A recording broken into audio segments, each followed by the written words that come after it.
Hello and welcome to this clean, historical Western romance by Martha Gillcrest. It's great to have you with us. Before we begin, be sure to hit the subscribe button, give this audiobook a thumbs up, and share it with friends.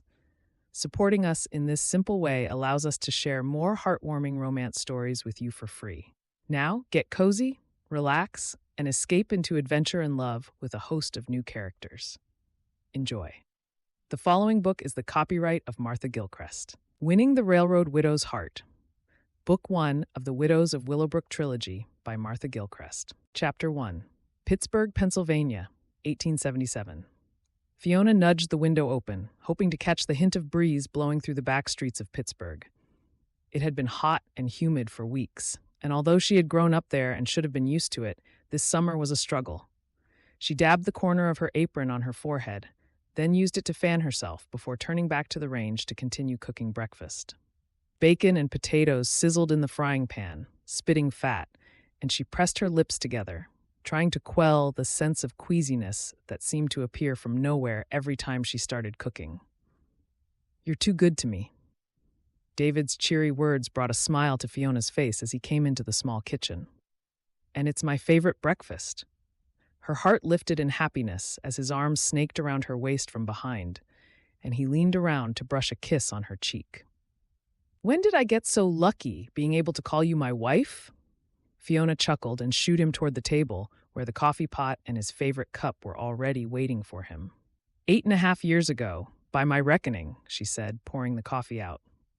Despite his swarthy appearance, her husband had a soft heart and told her how much he loved her almost daily. She never took it for granted, though. And looking back, she had needed that reassurance when they had first gotten married. "What do you want to throw yourself away on a man like David Gallagher for?" her papa had grumbled when he realized she was paying rather too much attention to the shy young man after church for his liking. Her parents had never approved of David, telling her that a man who wanted to work on the railroads lacked ambition. But Fiona knew different. He wouldn't be a brakeman forever. And just because her papa was a senior clerk at the bank, it didn't mean he should look down his nose at someone who got his hands dirty doing manual labor. "He loves me, and he said he'll never let me down," she had replied, marching upstairs to her bedroom in their comfortable family home. "You can do better than Gallagher," her papa had roared up the stairs, red-faced with frustration at his spirited daughter. "What about Mr. Wendell? He has his own store, and I told him you were happy to start walking out with him." Fiona could still remember how she had shuddered with distaste at the thought of marrying the overweight, balding man her papa had singled out for her, and her mama had agreed with him, much to her dismay. When she eloped and married David, her parents cut her out of their lives. The sad thing was that they had never had a chance to see what a kind-hearted husband David was, because they died from typhoid fever a year later.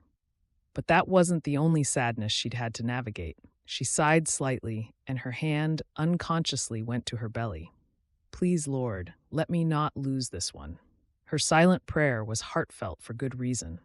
In spite of their longing to start a family, they had suffered disappointment 3 times, and Fiona was starting to fear that they might never have children of their own. But this time, she prayed it might be different. She'd had her suspicions confirmed the week before, but had decided to wait a little longer before telling her husband, just to be certain. She didn't want to raise their hopes over nothing. "Will you be home late tonight?" she asked lightly. She was surprised David hadn't noticed how exhausted she had been feeling lately, but then reminded herself that he was exhausted as well. He loved his job as a brakeman on the trains for the Pennsylvania Railroad Company, but the managers kept demanding that they work longer hours, especially over the last few months. David frowned as he took a sip of coffee. "I can't rightly say, Fiona. Ever since they announced they were reducing our wages a few weeks ago, I've tried to take on extra hours to make up for it," he shrugged. "I often don't know until late afternoon, and I'm afraid it's just how things are." She slid the bacon and potatoes onto a warm plate and cracked an egg into the pan. "It seems so unfair," she said, feeling annoyed on his behalf. David could be far too accepting sometimes. If it were her, she would have been compelled to say something. Surely it's dangerous to start cutting corners and reducing the number of jobs just to save money? She flipped some fat over the egg and then added it to the plate as soon as it was cooked.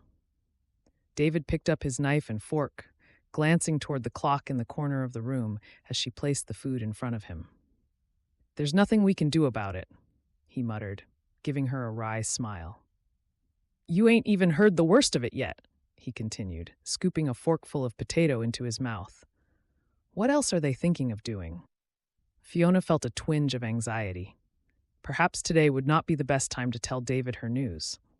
They're going to start double-heading. It's where they join 2 trains worth of carriages together, and they've increased the mileage they expect us to do each day. Pretty much doubled it without increasing the size of the crews. "Oh, David," Fiona said, feeling a surge of sympathy for him as she noticed the dark circles under his eyes. "It's like they expect you to work twice as hard for less pay. It's just not right." "I know, but I'm lucky to have a job. Let's remember that." He glanced toward the clock again and ate faster. "I've heard rumors that the union might encourage the workers to strike." He shot her a worried look, knowing that she wouldn't want him to do anything reckless. "Some folks are already predicting there could be riots if the railroad company doesn't back down." "Riots? Surely not." In spite of the heat, Fiona shivered. "What does Jacob think about it all?" Jacob Brent was a conductor on one of the trains David often worked on, and she knew he valued the older man's opinion when it came to things like this. He had been something of a mentor for David, encouraging him to become a brakeman in the first place, and telling him that with a good work ethic, he might stand a chance of getting promoted to become a conductor like him in the future. "I haven't really had a chance to talk to him about it," David said thoughtfully. "We have to be careful what we say. There have even been rumors of the National Guard and the police being called in if things get out of hand." "It sounds dangerous. Can't the railroad company be persuaded to return things to how they were?" "Chance would be a fine thing," David harumphed. "If only they would listen to our concerns, they would understand that we can't afford to take a wage cut. Think of the poor men with large families to support. How will they manage?" Fiona picked at the plain slice of cornbread in front of her, which was all she could manage. She hated to see David looking so dejected and came to a sudden decision not to wait any longer. "There's something I've been meaning to tell you," she began hesitantly. She couldn't stop a smile from spreading across her face, and it grew wider as she saw a cautious hope creep into his brown eyes. "I'm with child again, and this time I've waited a little longer before telling you, just to be sure." "You're having a baby? That's the best news I've heard all year." David jumped up and hurried to Fiona's side, throwing his arms around her. How are you feeling?" His enthusiasm was immediately tempered with concern, but she understood why. It would be devastating to get their hopes up only to have them dashed again, as they had been in the past. She paused for a moment, thinking. "It feels different this time." She gave her husband a soft smile. "And I pray every night that—" "You don't need to say it," he said hastily, stroking her hand. He fell to his knees next to her chair and looked deep into her blue eyes, which reflected his worries back at him. "I know it was hard to get over our losses, but we have to trust God. It must have been the Lord's will, and you must promise me that you won't feel guilty again. It wasn't your fault, my love, those other times, and it's not good for you to dwell on the past." His eyes sparkled at her unexpected news, and he rested a hand on the slight swell of her belly under her apron. "A baby of our own. What a blessing," he said, filled with wonder. "Do you think we dare finish the crib this time?" Fiona allowed hope to swell in her chest as she was carried away by his enthusiasm and glanced at the object in the corner of the room, tucked behind David's armchair. He had started carving the crib when she had first told him 6 months after their wedding that their family was growing. But after suffering the loss, just a few weeks after she had first suspected she was with child, the crib had remained unfinished, covered by an old blanket. It symbolized great sadness, but now, perhaps, they could allow themselves to hope for a happier future with a cherished baby lying in the crib, after all. "I reckon if you feel different this time, then perhaps the Lord has heard our prayers," he said with a grin. In fact, I'm going to get my tools out tonight and start carving it again. This is the happiest news you could ever have given me, he continued, getting to his feet again. Well, your boss won't be happy if you're late to work, she chuckled. She stood up and crossed the kitchen. Make sure you eat your lunch today, she said firmly, handing him a small parcel of food. Even if they want you to work harder, they can't expect you to do it on an empty stomach. Yes, ma'am? Perhaps they should put you in charge of negotiating better pay, he teased. David pulled his jacket on and rushed to her side again, pulling her into one last embrace before he had to leave. Promise me you'll rest in between doing your chores around the house today. He brushed a stray lock of her blonde hair off her cheek. You know what the doctor said last time. You mustn't overdo it. She nodded happily, marveling that her husband was so tender and caring. She had married a good man, despite what her parents had thought. I promise. And you have to promise me you won't work too hard as well. The last thing I want is for you to have an accident at work because you're exhausted. In spite of her happiness, a sudden shiver of foreboding slid down her spine. And you won't get involved in any trouble at work, will you? You know I'm a peaceful man, David replied, eager to reassure her. I don't agree with what the railroad company is doing, but violence and rioting is not the way to get them to change their minds. He pressed a kiss to her forehead and glanced toward the covered crib in the corner. Besides, I have a new baby to think of now, he added. Fiona clung to him for a moment longer, wishing it was a Sunday and he didn't have to leave. But the rent was due in a week, and they needed every cent to make ends meet. An idea came to her. I'll make an apple pie for dinner tonight to celebrate our good news. See, aren't I the luckiest man in Pittsburgh? David brushed another tender kiss on her forehead. A moment later, the door slammed closed, and she stood at the window watching him hurry away just as the sun rose over the rooftops. He'll look after us.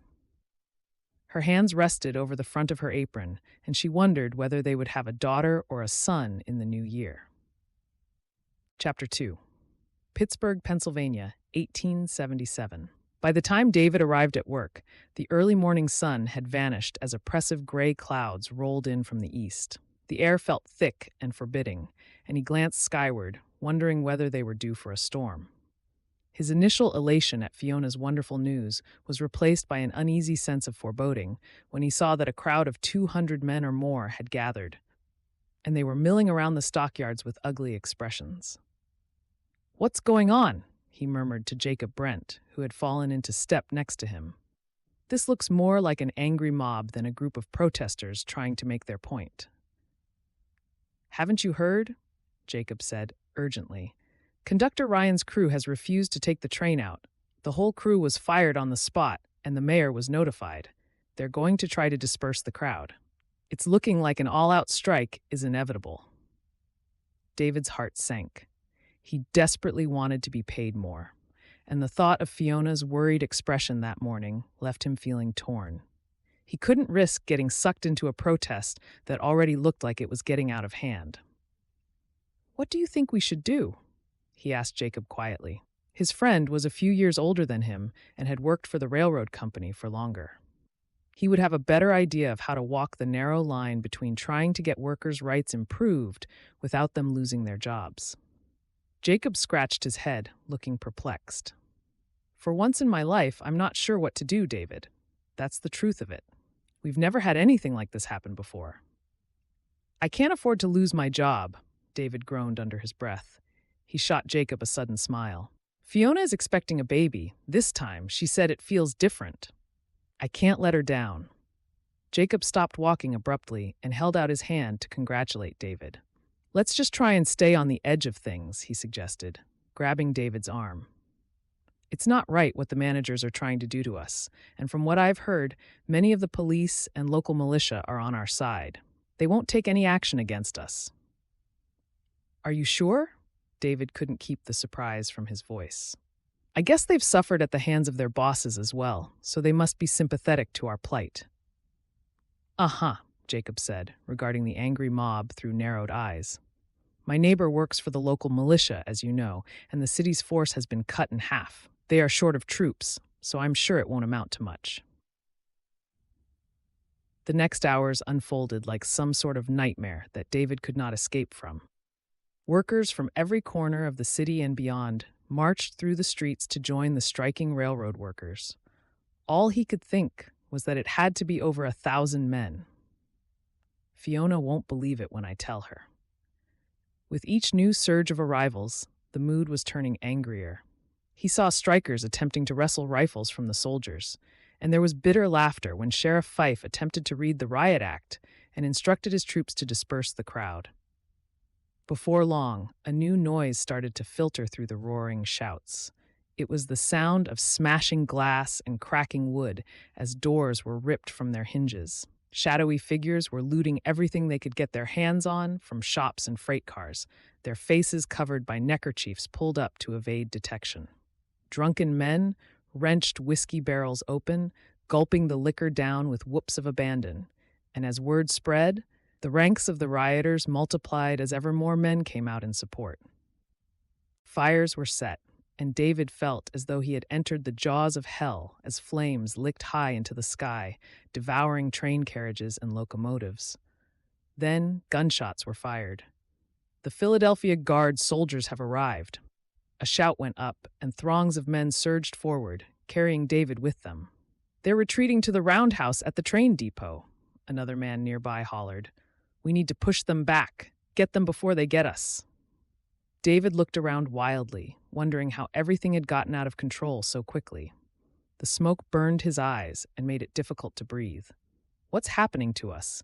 How can they treat us so badly that it has come to this, rioting and looting to get a fair day's pay? Whatever happened, David was certain of one thing. He needed to get out of this alive. His beloved Fiona needed him more now than ever, with the new life growing in her belly. Even if he'd wanted to leave, it would have been impossible. The crush of the angry mob had ceased to become individual men, and instead flowed like a single raging river with unstoppable momentum. A sudden volley of shots rang out from in front of him, where the soldiers had found themselves trapped. "Look out! They're fighting back. Let's get them." A man missing half his teeth and looking half crazed on drink shook his fist, trying to rally a counterattack.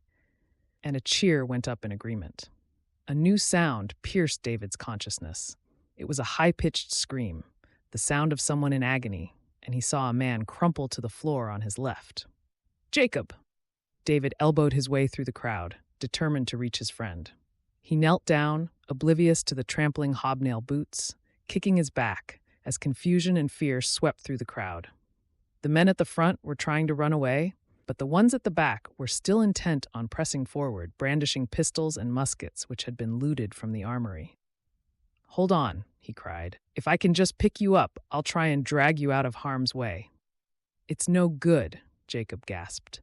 A scarlet stain was rapidly spreading over the front of his vest, and blood bubbled at the corner of his mouth. "Tell Eleanor I'm sorry," he said hoarsely. "I'm not giving up on you." David hooked his hands under Jacob's arms, trying to pull him upright. "Somebody help me," he shouted, but it was all in vain. He heard another volley of shots ring out and saw several more bodies crash to the floor. Nobody would come to his assistance, and the sense of hysteria was escalating by the minute.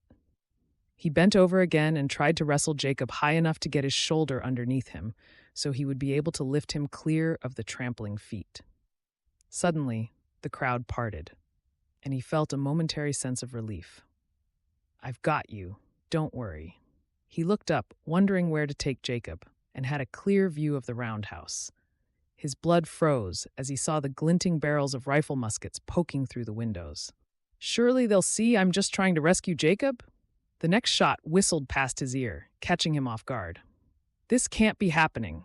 Don't you know that my darling Fiona is expecting a baby? I just want to do my job and go home at night. That's all." He felt something slam into his shoulder and dropped Jacob before staring down at the bloom of blood appearing on his own shirt with a sense of surprise. "Don't shoot again," he gasped. He wanted to hold his hands up to show them he posed no danger, but he could already feel the strength draining from him, and the effort felt too great. "Dear Lord, please give me a chance to say goodbye to Fiona. Let this not be the end for us." "Get out of their sight," a shout went up from nearby, and David saw a man crouched behind a railroad carriage, beckoning to him. "Hurry up and make a run for it while they're reloading their guns. I have to run. I have to see Fiona and tell her that I love her." He took 2 faltering steps before his legs gave way, and he slowly collapsed, face down into the dry, dusty ground in front of him. He expected to feel pain, but instead, he felt a wave of regret followed by something he couldn't describe. "I do not fear death, for I know that your kingdom awaits me, Lord." As his eyes drifted shut, he became aware of a sense of warmth and a beautiful, bright light. It reminded him of a summer's afternoon long ago when he had taken Fiona for a picnic and the sun had shone through her golden curls from behind, making them look like a halo. He sighed, feeling all his fears and worries melt away, and he was left with the comforting sensation of deep and limitless peace in every part of his body. "I give myself to whatever you want, Lord." His fingers twitched and then relaxed again. He heard voices from far away, one more recognizable than the others, with a soft, melodious tone. "I love you, David." Was it Fiona coming to save him? "You are loved in the Lord's great mercy, and you will never be forgotten." As his breathing grew shallower, the golden light became all-encompassing. He knew it wasn't the flickering flames from the riots, but something infinitely more beautiful. It came closer, and he felt as though he was floating, lifted by a wave of joy and understanding, the like of which he had never imagined could exist, even in his deepest moments of prayer. "I love you, Fiona," he whispered. "Remember me, my darling." A gentle breeze caught his words and lifted them above the smoking fires and angry shouts of the men around him, upward and upward into the sky, where the clouds had parted. And moments later, a soft smile curved David's lips as he left his mortal ties on earth. Chapter 3. Pittsburgh, Pennsylvania, 1877. As the early morning sun filtered through the drapes, Fiona stretched under the soft quilt, enjoying that moment of being between deep sleep and wakefulness. After telling David the day before that she was expecting a baby, it was as though the relief of happier times ahead had left her feeling pleasantly tired. She had finished her household chores in good time and climbed into bed much earlier than usual to take a nap. But now, as she awoke and realized it was morning already, she was surprised to discover that she must have slept soundly all night long. She sat up in bed, and the first trickle of alarm shivered down her back. It looked like David hadn't come to bed. The pillow next to her was still smooth and plump, as though his head had not lain there. She had heard the news about the riots the day before, with the rumors about looting and fights breaking out sweeping through the town, and watched with worry as she saw black smoke billowing into the sky from the fires. But David had assured her he would not get involved. "He must have been working late and slept in the armchair instead, that's all," she muttered to herself, glancing at the smooth pillow again on his side of the bed. But in spite of telling herself that, a cold hand of doubt wrapped around her heart, and she jumped out of bed and ran through to the kitchen. His coat and hat were missing, and his favorite mug was still clean on the dresser. It was clear that he had not been home, which was unheard of. She took a deep breath to steady her nerves, trying to think what the rational explanation must be. He worked the train on an outward journey, and they didn't come back to Pittsburgh. He's helping clear up the damage at the railroad yard. The managers asked them all to stay and clean up the mess. Her mind thrummed with possibilities as she hastily got dressed and made a pot of coffee. David would probably be home any moment, hungry, tired, and full of stories to share with her.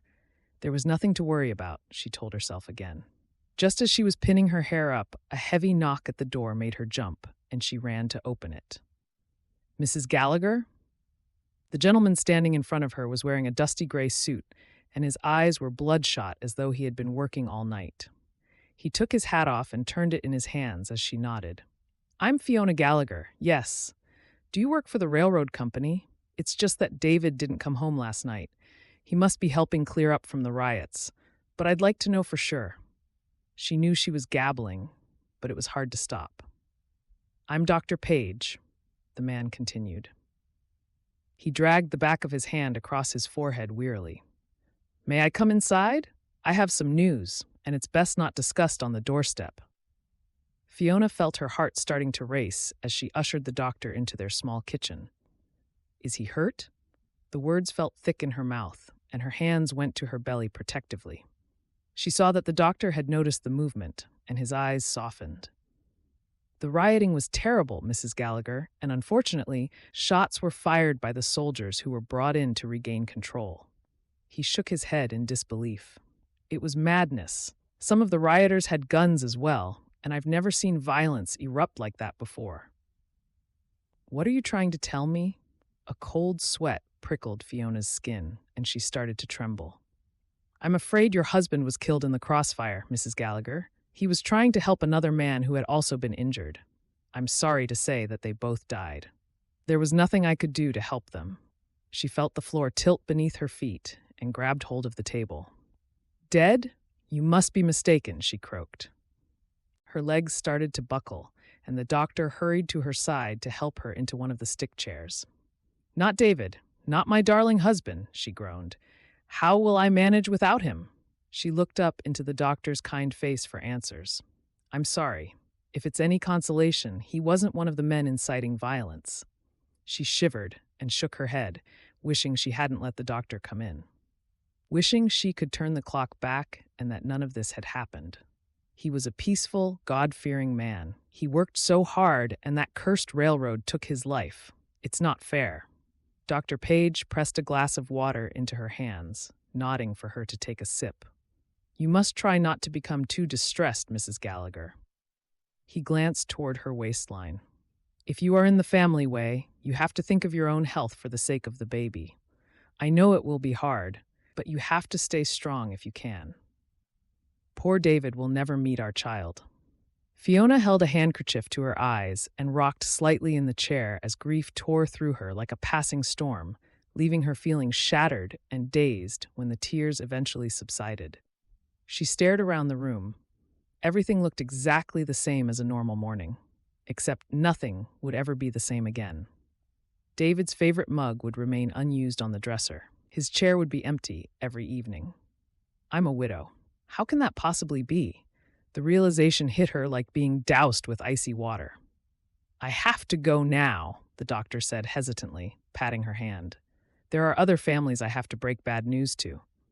Will you be all right? Do you have friends and family who can help you through this difficult time? Fiona struggled to her feet and nodded dully.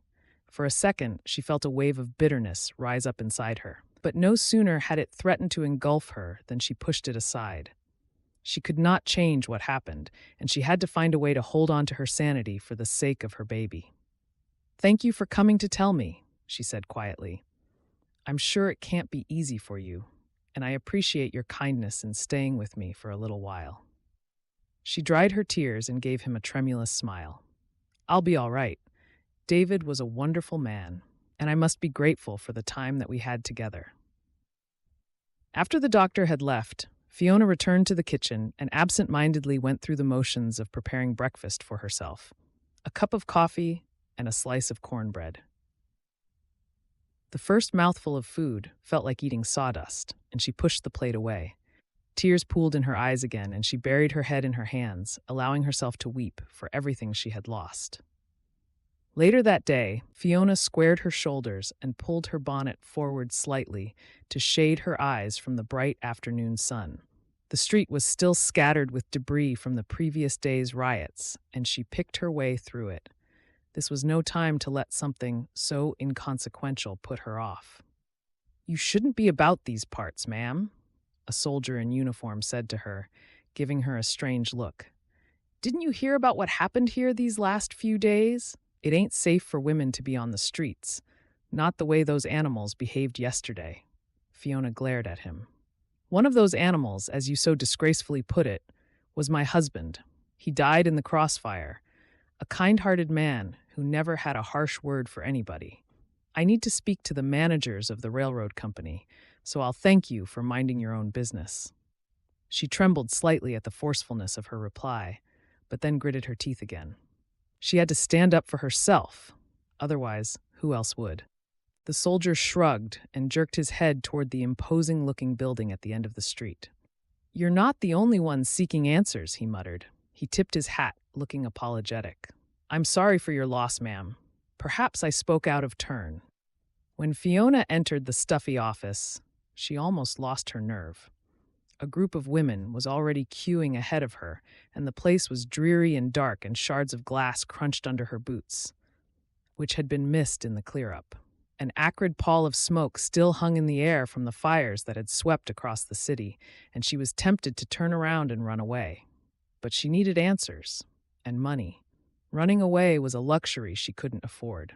An officious-looking gentleman in a smart suit came striding into the room a moment later. His gaze raked over all the waiting women, and he sighed extravagantly. "Here he is," one of the women muttered. "Let's see what he's got to say for himself." "I'm not sure what you expect of us," the gentleman said icily. "As you can imagine, Mr. Fingal is extremely busy today, no thanks to the workers who he employed in good faith for many years and who turned on us like rabid dogs this week. What do you expect when you cut their wages and expect them to work even harder? It wasn't safe for them. There would have been accidents," an angry woman cried. Fiona stood on her tiptoes, trying to see who was speaking, but she couldn't make it out. Low mutters passed between the women, and she heard someone sobbing. "How can you be so callous?" a scrawny woman in a gray shawl demanded. "My husband died in the riot, fighting for more pay, and now I have been left penniless with no one to care for me." "The trainmen's union said you might pay us compensation?" The question came from a small woman who gulped nervously and plucked at her reticule. "Is that right? You'll pay us?" The gentleman shook his head immediately. "I have been instructed by Mr. Fingal to tell you all that the Pittsburgh Railroad Company policy is to pay compensation only in the event of a derailment or crash where lives are lost."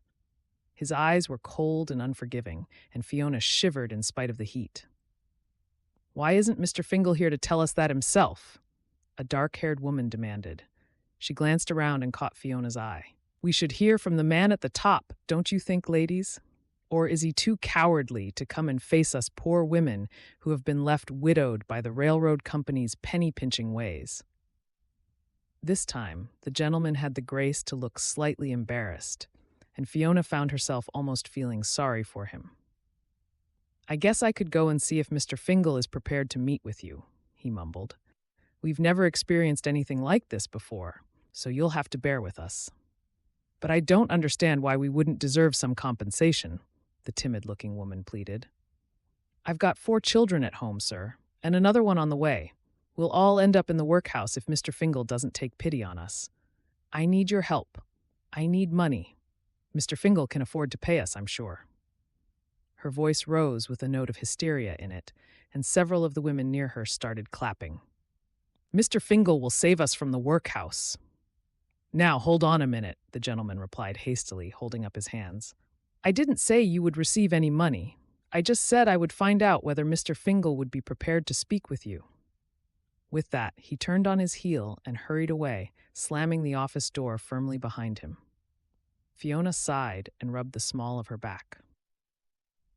Ever since Dr. Page had visited her that morning, she had felt an ache like a tight band around her belly and back, and she wished she could sit down for a few moments. The dark-haired woman eyed her curiously. "Are you feeling all right, my dear? It might be a long afternoon. Not that I hold out much hope for any help from these measers." Fiona gave her a tentative smile, feeling reassured by her kind brown eyes. "You lost someone too, did you?" she asked quietly. "Dr. Page came to tell me about my husband this morning. I still can't believe it. I probably never will." She pressed her lips together, feeling tears pricking at the back of her eyes again. It gave her a strange sort of comfort to know that she was not the only one who had suffered such a tragic loss. Glancing around, she counted at least 25 other women in the room, and several more had arrived in the last few minutes. The woman extended her hand and introduced herself and the woman with her. "Yes, my husband lost his life in the riots. I'm Eleanor Brent, and this is my sister, Imogen Brookwood." "Brent?" She realized now why she thought the woman had looked slightly familiar. Were you married to Jacob Brent?" she asked. Eleanor blinked back tears and nodded. "Yes, Jacob was my husband. He worked for the railroad company for nigh on 15 years as a conductor." "I'm Fiona Gallagher. My husband, David, was very fond of Jacob and held him in high regard. She waited a moment as Eleanor blew her nose and regained control of her emotions. Dr. Page told me that David and Jacob were together at the end. It gave me some comfort to know that, she added. Imogen stepped closer to them, and Fiona could see she bore a remarkable resemblance to Eleanor. They both had the same brown hair and dark eyes. It's nice to make your acquaintance. Mrs. Gallagher, I was widowed myself a few years ago, and I promise it does get a little easier over time. It's easy for you to say that, Imogen, Eleanor said quietly. By your own admission, your Horace was not a kind husband. Imogen nodded at her sister. You're right, Eleanor, but I was just trying to comfort Mrs. Gallagher, and you too, of course. Jacob was a good husband to you, and I know you will miss him greatly, but the Lord will comfort you in your grief. She added kindly. I wasn't sure what I was really expecting by coming here, Fiona confided. There was something about the two sisters that gave her a sliver of hope that things might be all right. I couldn't just sit at home and do nothing. She rubbed her back absent-mindedly, wishing that the cramping pain would stop. I don't know how I will be able to afford to pay the rent without David's income. We need to stick together and make sure Mr. Fingal doesn't just try and fob us off with kind words and platitudes. Eleanor tilted her chin defiantly, and Fiona couldn't help but smile at her determination. She had suffered as much as anyone, but her spirit was warm, and Fiona had a sense that they might become friends. The next hour crawled by slowly as the dusty room became even hotter in the late afternoon sun. The gentleman reappeared several times, but only to tell them that Mr. Fingal was exceedingly busy, and it would be a little while longer until he could speak with them. I'm not putting up with this, the scrawny woman in the gray shawl mumbled every few minutes. They're treating us like fools. Eventually, just as it got to 5 o'clock in the afternoon, the office door opened again, and a portly gentleman with mutton-chop whiskers emerged.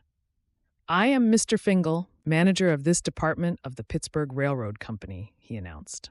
He made no apology for keeping them waiting for so long. About time, a buxom woman called, wiping the perspiration from her brow. Did you think if you kept us waiting this long, herded together like cattle at the market, that we would all just give up and go home? Several of the ladies near her laughed nervously. Mr. Fingal gave her a frosty look and ignored her comment. My assistant manager informs me that you seem to believe the company owes you money? His eyebrows twitched, as though the very thought of it was preposterous. A dark flush was starting to creep up his cheeks from the heat, and he ran a finger around the inside of his tight shirt collar. My husband died because of the railroad riots, the buxom woman said forcefully. Mine too, the timid lady added. My Jimmy wouldn't hurt a fly, and he didn't believe in violence, but soon he'll be lying, cold and dead, buried 6 feet under the dirt because of the railroad trying to cut jobs. Fiona's head was starting to swim, and she was finding it difficult to catch her breath. We just need some financial help, she said faintly. I won't be able to go out to work once my baby is born. Please, will you help us, Mr. Fingal? You seem like a decent sort of man who would want to do the right thing by us. Eleanor and Imogen turned toward her and nodded approvingly. Our friend is quite right, Eleanor said. We've all been left widowed through no fault of our own. Before she could say any more, Mr. Fingal pulled himself up to his full height. Compensation for rioting, whether your husband's instigated the violence or not, is not offered by the railroad company. Whilst I am very sorry you have lost your husband, your financial security is not something I am able to help with. I am sure the church and other charitable benefactors will be happy to step in and help you, but it is not my responsibility. Mr. Fingal's words sounded as though they were coming from far away, as Fiona frowned and tried to concentrate on what he was saying. I won't get a single cent of help. That was what she had managed to grasp, although she couldn't be sure. A buzzing sound filled her ears, and she shook her head, trying to clear her head. I don't feel right, she murmured. I'm sorry, she stammered. It's this heat. I can't seem to breathe, and I have a pain in my back. The last thing she remembered was Eleanor and Imogen looking at her with concern as the dusty floor came up to meet her. Chapter 4. Pittsburgh, Pennsylvania, 1877. A breeze played over Fiona's face as she blinked awake. As her eyes came into focus, she frowned, wondering why her bedroom looked so strange. The drapes were the wrong color, and the scent of lavender water on the pillows was out of place. She could have sworn the last time she had laundered her bedsheets, she had dabbed rose water on them because she preferred it over lavender. "She's waking up." The words were barely more than a whisper, and Fiona blinked again. "Are you sure?" A shadow fell across Fiona, and she gasped with surprise, sitting bolt upright. Where? Where am I?" Even as the question came from her lips, memories started tumbling back into her mind like some sort of disjointed puzzle she couldn't make sense of. But one thing was clear. The dark-haired woman standing in front of her was Eleanor Brent, the woman she had met in the railroad office. "I'm not at home? Why is Eleanor looking so worried?" Eleanor leaned over and straightened the soft quilt, giving her a warm smile. "I'm sorry. We didn't mean to frighten you, Fiona. Imogen and I brought you home with us a couple of days ago now. I'm not sure how much you remember. Dr. Page was quite insistent that you should take laudanum for a couple of days after you lost." The rest of her comment was bitten back, and Eleanor's eyes clouded with empathy. "After I lost what?" Fiona sank back onto the pillow and squeezed her eyes tightly shut for a moment, as her mind tried to make sense of the hazy memories, which were slowly coming back to her. She remembered the cramping in her back and belly and had a vague recollection of being bundled into a carriage with Imogen and Eleanor. The drumming of the horse's hooves told her that the journey must have been urgent. And then she opened her eyes slowly and took a juddering breath as more memories returned. Dr. Page's sympathetic voice and compassionate expression in the dim lamplight of the bedroom she was still in. The way he had held her hand as he informed her that, although it was still very early in her pregnancy, the baby had been lost. It could have been the stress of losing your husband, standing on your feet for hours at the railroad company office in this heat, or even just a sad occurrence, which might have happened anyway as it did before. She could recall the wailing sound of a scream of denial. At first, she had thought it was from outside, but then she realized it had come from deep in her chest as he had delivered his crushing words. Fiona blinked again.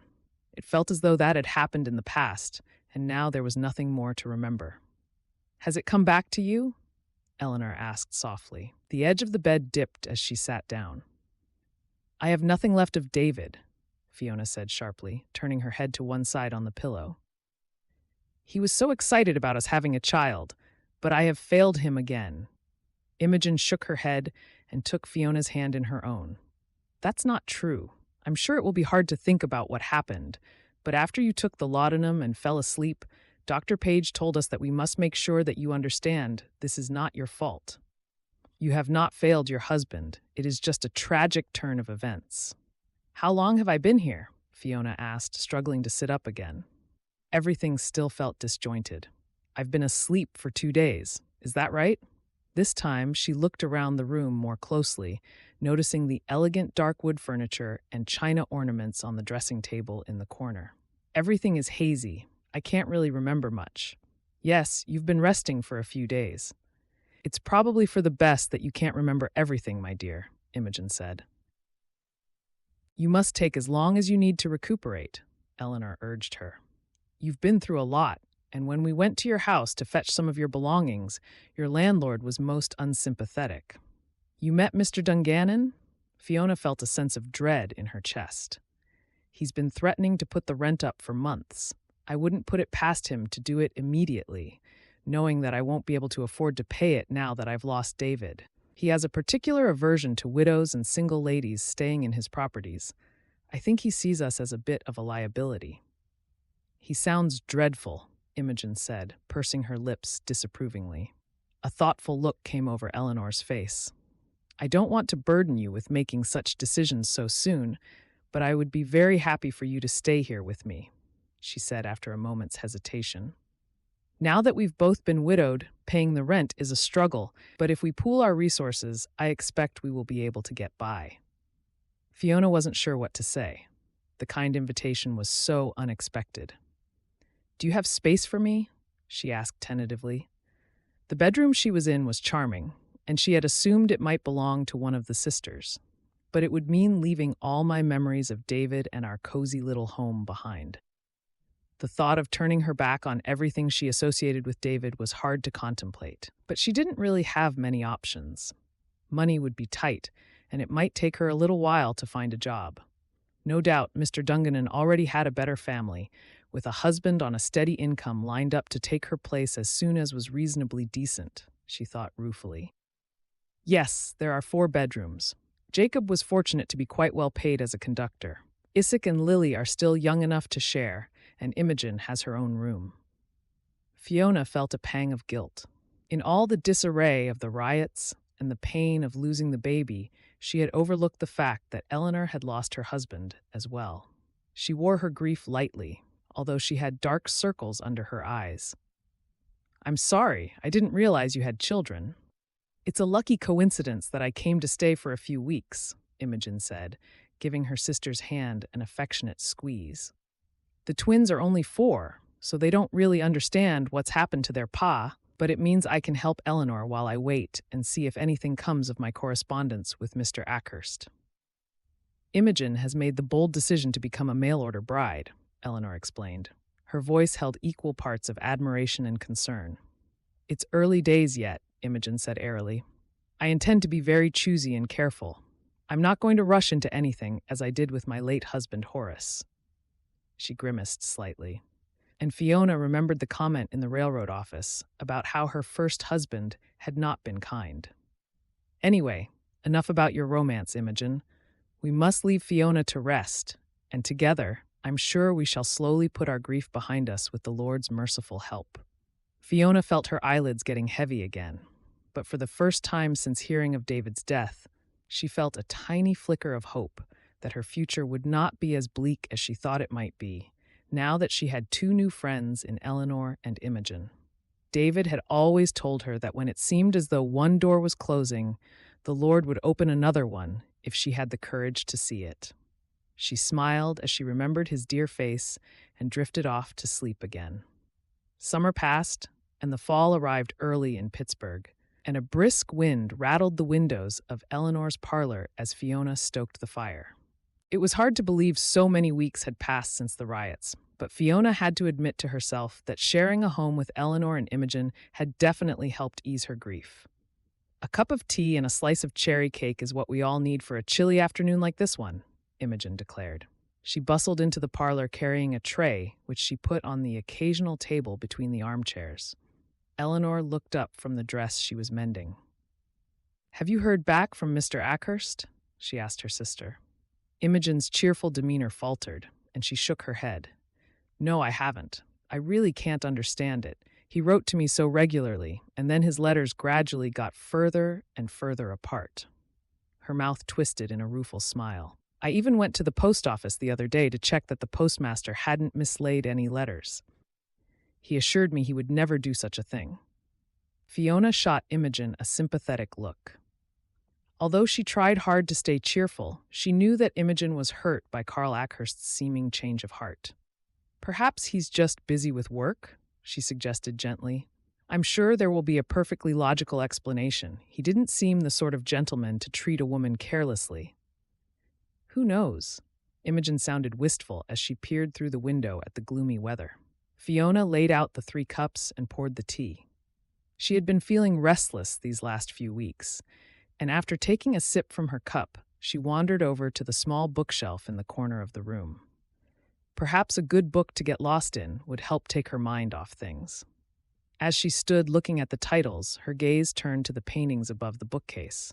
She had long admired them, but had never asked Eleanor about them. "These paintings are beautiful, Eleanor," she said. "I like how they seem to go together so well, as though the artist wanted them to tell a story of the wonderful view." She stood back slightly to look at the sweeping landscapes depicted in the paintings. Each one showed a different season. There was a snowy mountain landscape. One depicted a river tumbling over the rocks on the mountainside with flaming red fall trees, and the third showed a small town surrounded by lush pastures dotted with meadow flowers and with what looked like the same mountains in the distance. "You'll never guess who painted them," Imogen said gleefully, sipping her tea. Eleanor blushed and frowned at her. "It's just a little hobby which I used to enjoy, that's all," she said modestly. "You painted these?" Fiona turned to look at Eleanor with newfound respect. "You have a real talent. Have you ever sold any of your paintings? These are good enough to grace the walls of any drawing room." "Oh no," Eleanor exclaimed, waving the compliment away as though it was an absurd idea. "I'm not sure anyone would pay me for them. Besides, you don't hear of many women artists. Not that I would even call myself one. It's just for pleasure. It was Jacob who suggested framing those. I would have been happy to keep them hidden away." "I think you're underestimating how good they are," Fiona replied. "Do you still enjoy painting?" "I gave it all up when I had the twins." Eleanor's voice held a tinge of regret, and she chuckled. "Perhaps, if I'm ever desperate for money, I'll take it up again and see if I could sell a few, but until then, I just keep them up because they remind me of Jacob. He had a dream of moving out west one day. The landscapes are of Montana, or how I imagine it might look from some books I read about it." There was a moment of silence between the three friends as they all thought about their losses and financial struggles. Fiona had reluctantly told Mr. Dungannon that she would no longer be able to afford to rent her marital home from him, and he had pretended to be sorry, although she suspected he was delighted to see her go. But she knew she was luckier than many widows in her situation, thanks to Eleanor's kind invitation. The alternative would probably have been a couple of dingy rooms in a rundown tenement at the rough end of town. Whereas Eleanor's little house had bright, airy rooms and was on a tree-lined avenue that felt safe for single ladies to walk along unaccompanied. Talk of Jacob's dreams for the future reminded Fiona of something that had been on her mind lately. "I've been thinking about what to do next," Fiona said hesitantly. "You've been so hospitable, but I can't live off your kindness forever. I've decided it's time for me to look for work. I heard a rumor that the garment factories are always looking for women, or perhaps one of the cigar factories." Imogen sat down, picked up her cake, and took a dainty bite, chewing it thoughtfully as she looked into the fire. "Did you work before you got married to David?" "Only as a maid. We were married when I was 20. The thought that she would soon be turning 30 and was unmarried again was sobering, and Fiona sighed as she took her usual seat. She still felt a heaviness in her chest whenever she thought about the past, and the worst thing was that losing David and her unborn baby had made her start to question her faith. "I wanted to become a teacher at one point," she said, feeling somewhat embarrassed about such lofty dreams. "I adore children, you see. That's why it was such a blow not to be able to have a family with David." Eleanor leaned forward and patted her knee. "I know it's hard, but we must hold on to the knowledge that our husbands are in a better place in the kingdom of the Lord now. It is us who were left behind who feel the pain of loss." She smiled softly. "I like to think of Jacob in the celestial realm with no fears or worries anymore, and I do believe we will be reunited one day." "I admire your faith and certainty," Fiona replied. Tears pricked the back of her eyes as a sudden image of her running into David's arms again slid into her mind. "I know the pastor talks of God's plan, but I think I have gotten a little lost since finding myself alone again. I always felt deep within my heart that God's plan was a large family and me caring for children, but I guess it's not to be." "Perhaps this is the time to follow your dream to become a teacher," Eleanor replied lightly. "You would not have been able to teach in school as a married woman, but I'm sure many schools would be delighted to welcome you now. You are kind-hearted and well-read. Maybe you should look into it." "I think that sounds like a grand idea," Imogen agreed. Her brown curls bobbed as she nodded encouragingly. "It would be better than tedious factory work, don't you think?" "I had also wondered about looking for a maid's position," Fiona continued, thinking out loud. "That sort of position usually comes with a room. Before I married David, I shared a room in the attic with the scullery maid. But we love having you here," Eleanor said hastily. "Imogen and I would miss you if you went to work in a grand house, and Isaac and Lily have gotten rather attached to you as well." Imogen finished her cake and wiped her fingers on a napkin. "Eleanor is right. I'd certainly feel happier leaving here if Carl ever proposes. knowing that she has your company. She hesitated for a moment, picking her words carefully.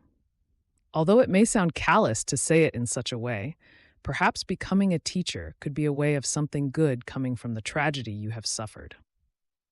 Something good? How can I allow myself to be happy again? It wouldn't be right. For a moment, Fiona felt hurt that Imogen could suggest there might be some sort of silver lining to being widowed. But when she caught sight of her friend's earnest expression, it reminded her that ever since that fateful day, Eleanor and Imogen had only ever behaved kindly toward her. The three of them were united by being widows, and it was selfish of her to feel that her situation was somehow worse than theirs. In fact, the more she thought about it, she saw that she could take inspiration from her friends. Wallowing in her grief was never going to bring David back, so she had to look to the future. Imogen had not let the experience of being married to a bullying man hold her back from trying to seek love again. And Eleanor seemed remarkably resilient after losing Jacob and had happily opened her home to make Fiona feel welcome in her time of need. "I hadn't thought about it that way," Fiona said slowly, giving them both a warm smile. She noticed that Imogen looked relieved that she hadn't taken offense at her comment. "Perhaps I could finish my training and look for a teaching position in Pittsburgh, somewhere nearby, if you're happy for me to continue living here." "That sounds like a perfect plan." Eleanor picked her mending up again, and as the three women started talking about other things, the parlor was soon filled with happy laughter. It was a sound Fiona thought she might never hear again, particularly from her own lips. "Maybe God does still have a plan for me," she thought to herself, as Imogen started telling them a tidbit of gossip she had heard from the cobbler when she'd gone to get her boots mended. After all, hadn't he brought her these two wonderful friends into her life? She couldn't help but think that perhaps his divine hand had played a part in such a marvelous coincidence. Chapter 5. Pittsburgh, Pennsylvania, 1878. Fiona stamped the snow from her boots and let herself through the front door, glad to get into the warm again. Christmas had come and gone, and although it had been a poignant time, she had managed to find joyful moments with Eleanor and Imogen. They sang carols with Isaac and Lily by the fire and enjoyed plenty of festive treats, as well as delicious baked ham, roast potatoes, and plum pudding on the day itself. But even so, it was still hard to believe that the seasons had turned and a new year stretched ahead. This time last year, she had been praying to have a baby with David, and now she had neither. "Did you get your certificate?" Eleanor came darting out from the kitchen. Her hands were covered in flour, and she brushed a lock of dark hair back from her forehead, looking at her expectantly. Fiona felt a flutter of excitement and grinned as she pulled a piece of paper from her reticule. "I have it here," she exclaimed. "It says I have been approved to become a school teacher. We had a presentation, and they even wished me luck in finding a job." "That's wonderful news. What a good start to the year for you." Fiona nodded happily before brushing the snowflakes from her shoulders and hanging her cloak up in the hallway. "I scarcely dared believe it until I had this in my hand." A moment later, Imogen appeared from the parlor. "You passed? Congratulations, Fiona. We never expected anything less." She hurried forward and gave Fiona a hug, her eyes sparkling with delight. "We always said you have so much to give, and I'm so pleased you have found your meaning in life again." Eleanor glanced toward the latest embroidery she had finished, which now hung in the hallway. "It's almost as though those words were written for you," pointing a flowery finger at the intricate design. Fiona stepped closer to the picture and read the words, nodding along. "The Lord directs the steps of the godly. He delights in every detail of their lives. Though they stumble, they will never fall, for the Lord holds them by the hand." "You're right, Eleanor. I do feel as though God has held me through this time." She felt an unexpected wave of happiness fill her heart, grateful that her friends had encouraged her to return to her faith. "I'm going to make us a celebratory cup of hot chocolate," Imogen declared. She bustled past them both toward the kitchen, turning round at the last minute to give them a mischievous smile. "I had another letter from Mr. Hayden today." She patted her pocket. "Perhaps we'll all be having new beginnings soon," she added coyly. Fiona followed them both into the kitchen, which was warm and cozy. Isaac and Lily were reading quietly at the table, and they jumped up and ran toward her, throwing their arms around her waist. "Will you read us a bedtime story tonight, Aunt Fiona? Please say you will." "Of course, it's my favorite part of the day," Fiona replied, meaning it. "How about you go and get ready for bed, and I'll come upstairs shortly." The children scampered around the kitchen table to kiss their ma goodnight before disappearing up the stairs. "You're so good with them," Eleanor said gratefully. She looked tired, and Fiona couldn't help but think that, in some ways, Eleanor had the hardest struggle of them all, trying to raise two children with no father. She was determined to help her friend however she could. "It's the least I can do," she said. "It gives me so much pleasure, and you're raising two delightful children." The initial raw grief of losing her baby had eased to a dull ache of loss, which would probably always be part of her. And it was true when she said that she took great comfort from having Isaac and Lily in her life. And now that she had qualified to become a teacher, she was looking forward to having a class of children to care for. They might not be her kin, but she would guide them as though they were her own. "What news from Mr. Hayden?" Fiona fetched 3 cups from the dresser for Imogen, who was warming some milk in a pan on the stove for the hot chocolate. Imogen's cheeks were flushed a rosy pink, and Fiona didn't think it was only from the heat of the stove. "Ah, his letters are a delight," Imogen said dreamily. "I almost feel as though I can close my eyes and see him galloping across his ranch with the wind in his hair." Fiona smiled at the way Imogen's imagination carried her away so easily, as if she were a naive 18-year-old, not a sensible woman who had just turned 30. She was still surprised that Imogen was determined to become a mail-order bride. In her mind, it seemed like a risky way to find a husband, but then Imogen was a plucky sort of woman she had learned over the last few months. Not much seems to worry her. Fiona wondered whether it was because she had suffered at the hands of her first husband, Horace, who had been a bully by all accounts. Maybe once you've lived with someone who treats you badly, you figure things can only get better. She hoped so. Imogen deserved a happy marriage.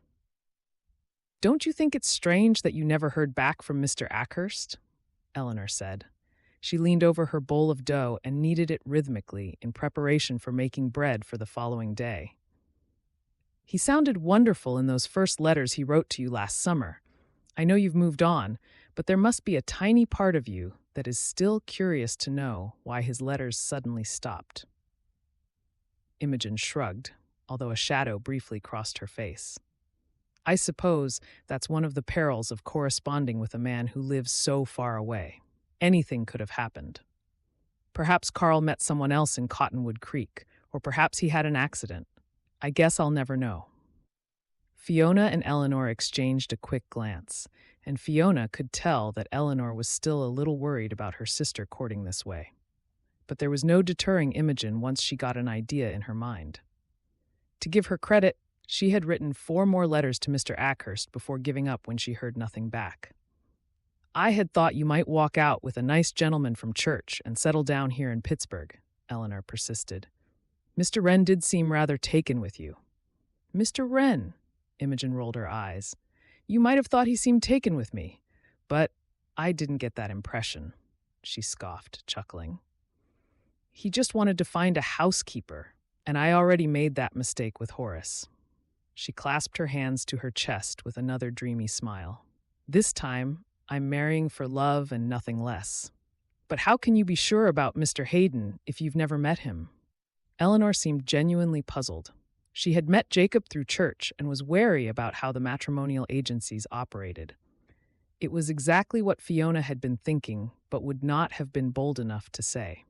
Imogen shrugged again, taking Eleanor's concerns in her stride. "I can just tell by the way he writes to me that he's an honest, God-fearing man." She pulled his latest letter from her pocket and opened it, absent-mindedly stirring the milk with a wooden spoon in her other hand. "He's told me all about Willow Brook and the ranch where he lives nearby, and it sounds charming. It's a small town where everybody knows everyone, and because he has a large ranch, it sounds like folks look up to him. Honestly, Eleanor, there's no need to worry." I can tell that Jeff Hayden is a pillar of the community. Well, I guess if you don't rush into anything and he writes interesting letters to you, then you will start to learn what he's like. For a moment, Fiona wished she could be as brave as Imogen and look for a new husband. But no sooner had the thought entered her mind than she pushed it away again. She would devote herself to teaching instead, she told herself. Her heart still belonged to David, and no one could ever replace him. Perhaps you should both consider becoming mail-order brides as well, Imogen remarked with another mischievous smile. It was as though she had read Fiona's mind. I know you miss David, Fiona, and I know you miss Jacob, Eleanor, but I'm sure God would want you to open your hearts to love again sometime in the future. Life is meant to be lived. She poured out 3 cups of hot chocolate and put them in the center of the table, glancing happily toward her letter again. I couldn't possibly consider it, Eleanor shot back.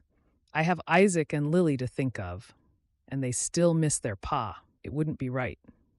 And I shall be far too busy in my new role as a teacher to think about romance, Fiona said hastily. She suspected that if she gave the slightest indication that there were some nights she felt lonesome, Imogen would try to fix her up with a new husband in no time. She had gotten so carried away with the notion of marrying Mr. Hayden that she thought of little else and wanted her friends to experience love again as well. I was thinking, Imogen began. She hesitated for a moment and took a sip of hot chocolate. The way Jeff talks about Willow Brook and Montana in his letters makes it sound like a wonderful place to live. And the ladies at the general store all tell me that there are opportunities for widows and single women alike out west, more opportunities than staying in Pittsburgh. She let her words hang in the air and sipped her drink again. What are you saying? Eleanor demanded. Are you suggesting that if Mr. Hayden proposes to you, we should travel out west with you? Surely not. Imogen suddenly jumped up from her seat and grabbed Eleanor's hands. Nothing might come of my letters with Jeff, but if he does want to marry me, couldn't you consider coming to Willow Brook as well? Her usual confidence seemed to be wavering, and suddenly Fiona saw that Imogen would miss having her sister Isaac and Lily around. I'm not sure, Eleanor said hesitantly. She didn't want to hurt her sister's feelings. Our lives are in Pittsburgh, although Jacob did dream about heading west. I never imagined I might go without him by my side. What about you, Fiona? Imogen said, eagerly turning her gaze toward her. They must need good teachers out west, I'm sure. Fiona was shocked at the suggestion, but gave it a moment's consideration. I think there would be more opportunities for me here in Pittsburgh, to be honest. The thought of traveling anywhere else had never even occurred to her, and she felt sure the schools in the frontier towns would be few and far between. Again, it seemed as though Imogen was reading her mind. She crossed the kitchen in 3 long strides and pulled her old copy of the Matrimonial Times out of the dresser drawer, laying it on the table between them. I noticed this article in the newspaper when I first replied to Jeff's advertisement. She turned the well-thumbed pages hastily and then pointed at something with a triumphant smile. Here it is, she cried, reading it out for them. It says there are many positions for women in the frontier towns. Work is available in boarding houses, stores, and as teachers. There are businesses springing up in need of trustworthy employees, plenty of opportunities for women looking for adventure and a new start. Imogen's eyes shone with enthusiasm as she looked between them, and Fiona felt another flutter of excitement deep in her chest. I'm not so sure about adventure, but perhaps a new start in a friendly community is just what I need. The thought caught her by surprise. Imogen made it sound so easy, and her enthusiasm was contagious. Even Eleanor ventured a hesitant nod. Would you both at least think about it? Imogen pleaded. If Jeff proposes to me, it would make me very happy to know that you were coming west as well. I'm sure he wouldn't mind, and we could start saving up for your fares now. Eleanor and Fiona exchanged another glance and burst out laughing. You can be very persuasive, Imogen, Eleanor chuckled, returning to her baking. She shook her head with amusement. Let's just see how the letters go between you and Jeff before we go making any hasty decisions, shall we? That's good enough for me, Imogen declared happily. She picked up her letter from Jeff and started reading it again with a determined glint in her eye. She would find a way for Fiona and Eleanor and the children to travel west with her, one way or another. Chapter 6. Willow Brook, Montana, 1878. Abraham Radcliffe paused in the doorway of his bakery shop, casting a critical eye around the room. He had been up since 4 o'clock that morning, happy to start a brand new routine that he hoped would last for many years to come. First came firing the oven, then raking out the ashes once the flames had died out. Next came sliding the prepared dough into the baking chamber to create pillowy loaves. By 5 o'clock, the large kitchen was starting to fill with the mouth-watering aroma of fresh bread, and once he was done with the loaves, he had then riddled the coals again and baked buns. Meanwhile, the range in the corner was reserved for cakes and pastries. "I can't believe it's happening today," he muttered to himself. He grinned and shook his head as his stomach flipped with nervous excitement. Just one more check. I want it to look perfect. He walked along the length of his serving counter, tweaking a selection of loaves and pies here and a pile of buns there until the display met his exacting requirements. At the furthest end, he paused again to look at the cakes and pastries, which were his favorites. He likened bread to the workhorse of his bakery, sturdy beasts of labor to fill a hungry belly. His cakes and sweet pastries, on the other hand, were more like glossy show horses, where he could show off a flair for presentation, and which he hoped would make folks smile as they bit into them. He checked them off on his fingers, making sure nothing had been missed. There was gingerbread, pound cake, white almond cake, molasses coffee cake, and his personal favorite, blackberry jam cake, made with sweet fruit he'd preserved the previous year. He knew it was extravagant to have so many different sorts on display, but he was determined to make the right impression on the opening day of his new business. It's time to open. He clasped his hands together and closed his eyes briefly. Lord, I give thanks for your guidance on this path, and I pray that I will always work in your honor. He opened his eyes again before adding rather more practically, please let the good folks of Willow Brook like what I've done. As he walked towards the front door, he retied the strings of his apron, making sure the knot was just so. The apron was made from blue and white striped ticking and had been crisply starched. Looking down at it, he allowed himself a wry smile. Now that he had finished baking for the morning, he didn't really need to wear the apron, but he wanted to emulate the picture he had once seen of an eminent French chef in a magazine his mother had shown him. It was that picture that captured his imagination when he was still a young boy, helping his ma bake cakes in the family kitchen all those years ago. Without that image in his mind, he might not be standing surrounded by his own creations this very day. He could still remember the conversation he'd had with his ma. I'd like to be a chef like that one day, cooking nice food for folks to enjoy, he had said. At the time, he'd been too short to reach the countertop, so his ma used to let him stand on a chair when he helped her mix ingredients and knead the dough. If you work hard, I'm sure you will be, Abraham, she'd replied. I can't wait to see it, she had added with an indulgent smile. Of course, his pa had never approved.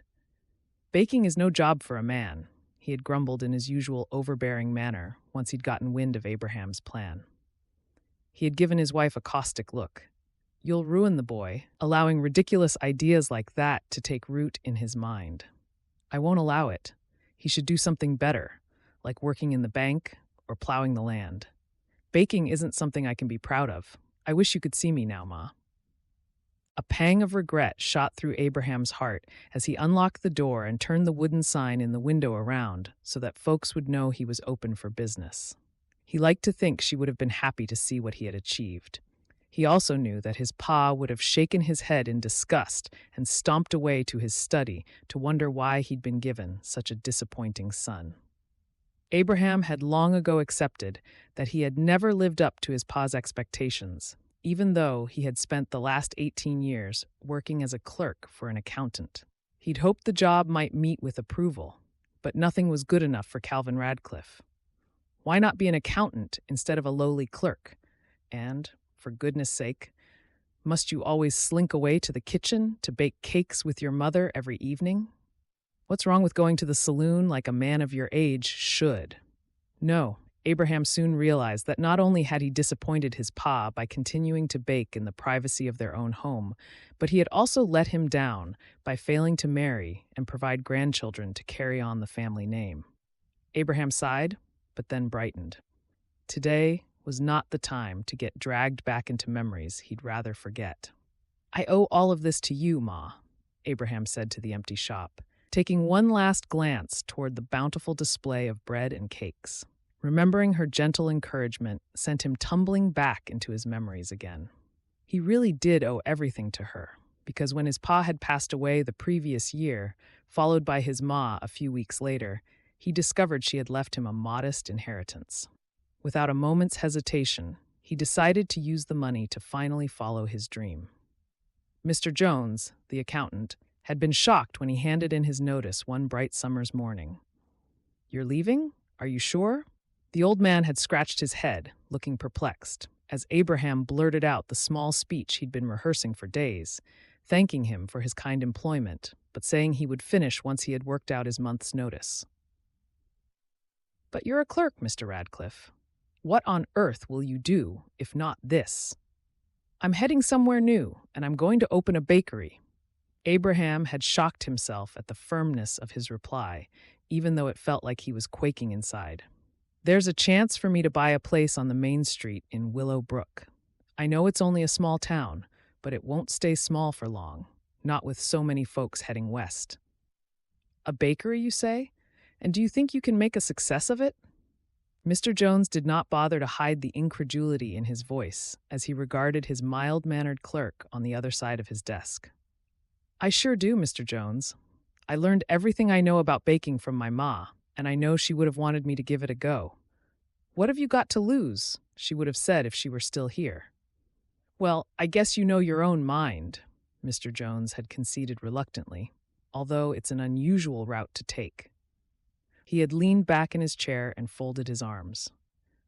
"I never thought you had it in you to be anything other than an employee. Looks like I got it wrong, huh?" To Abraham's surprise, Mr. Jones had suddenly stood up and reached across the desk to shake hands with him. "Good luck, Abraham. Even though you've caught me by surprise, I admire a man who wants to make something of himself." In the blink of an eye, fall had arrived, and Abraham had moved to Willow Brook, Montana, 3 hours west of where he'd grown up.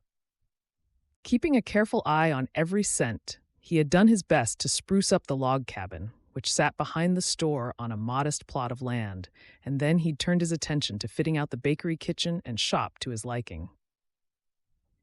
"And now, here I am, ready for my grand opening on a wonderful spring day," he said, taking one last look around. He squared his shoulders and took a deep breath.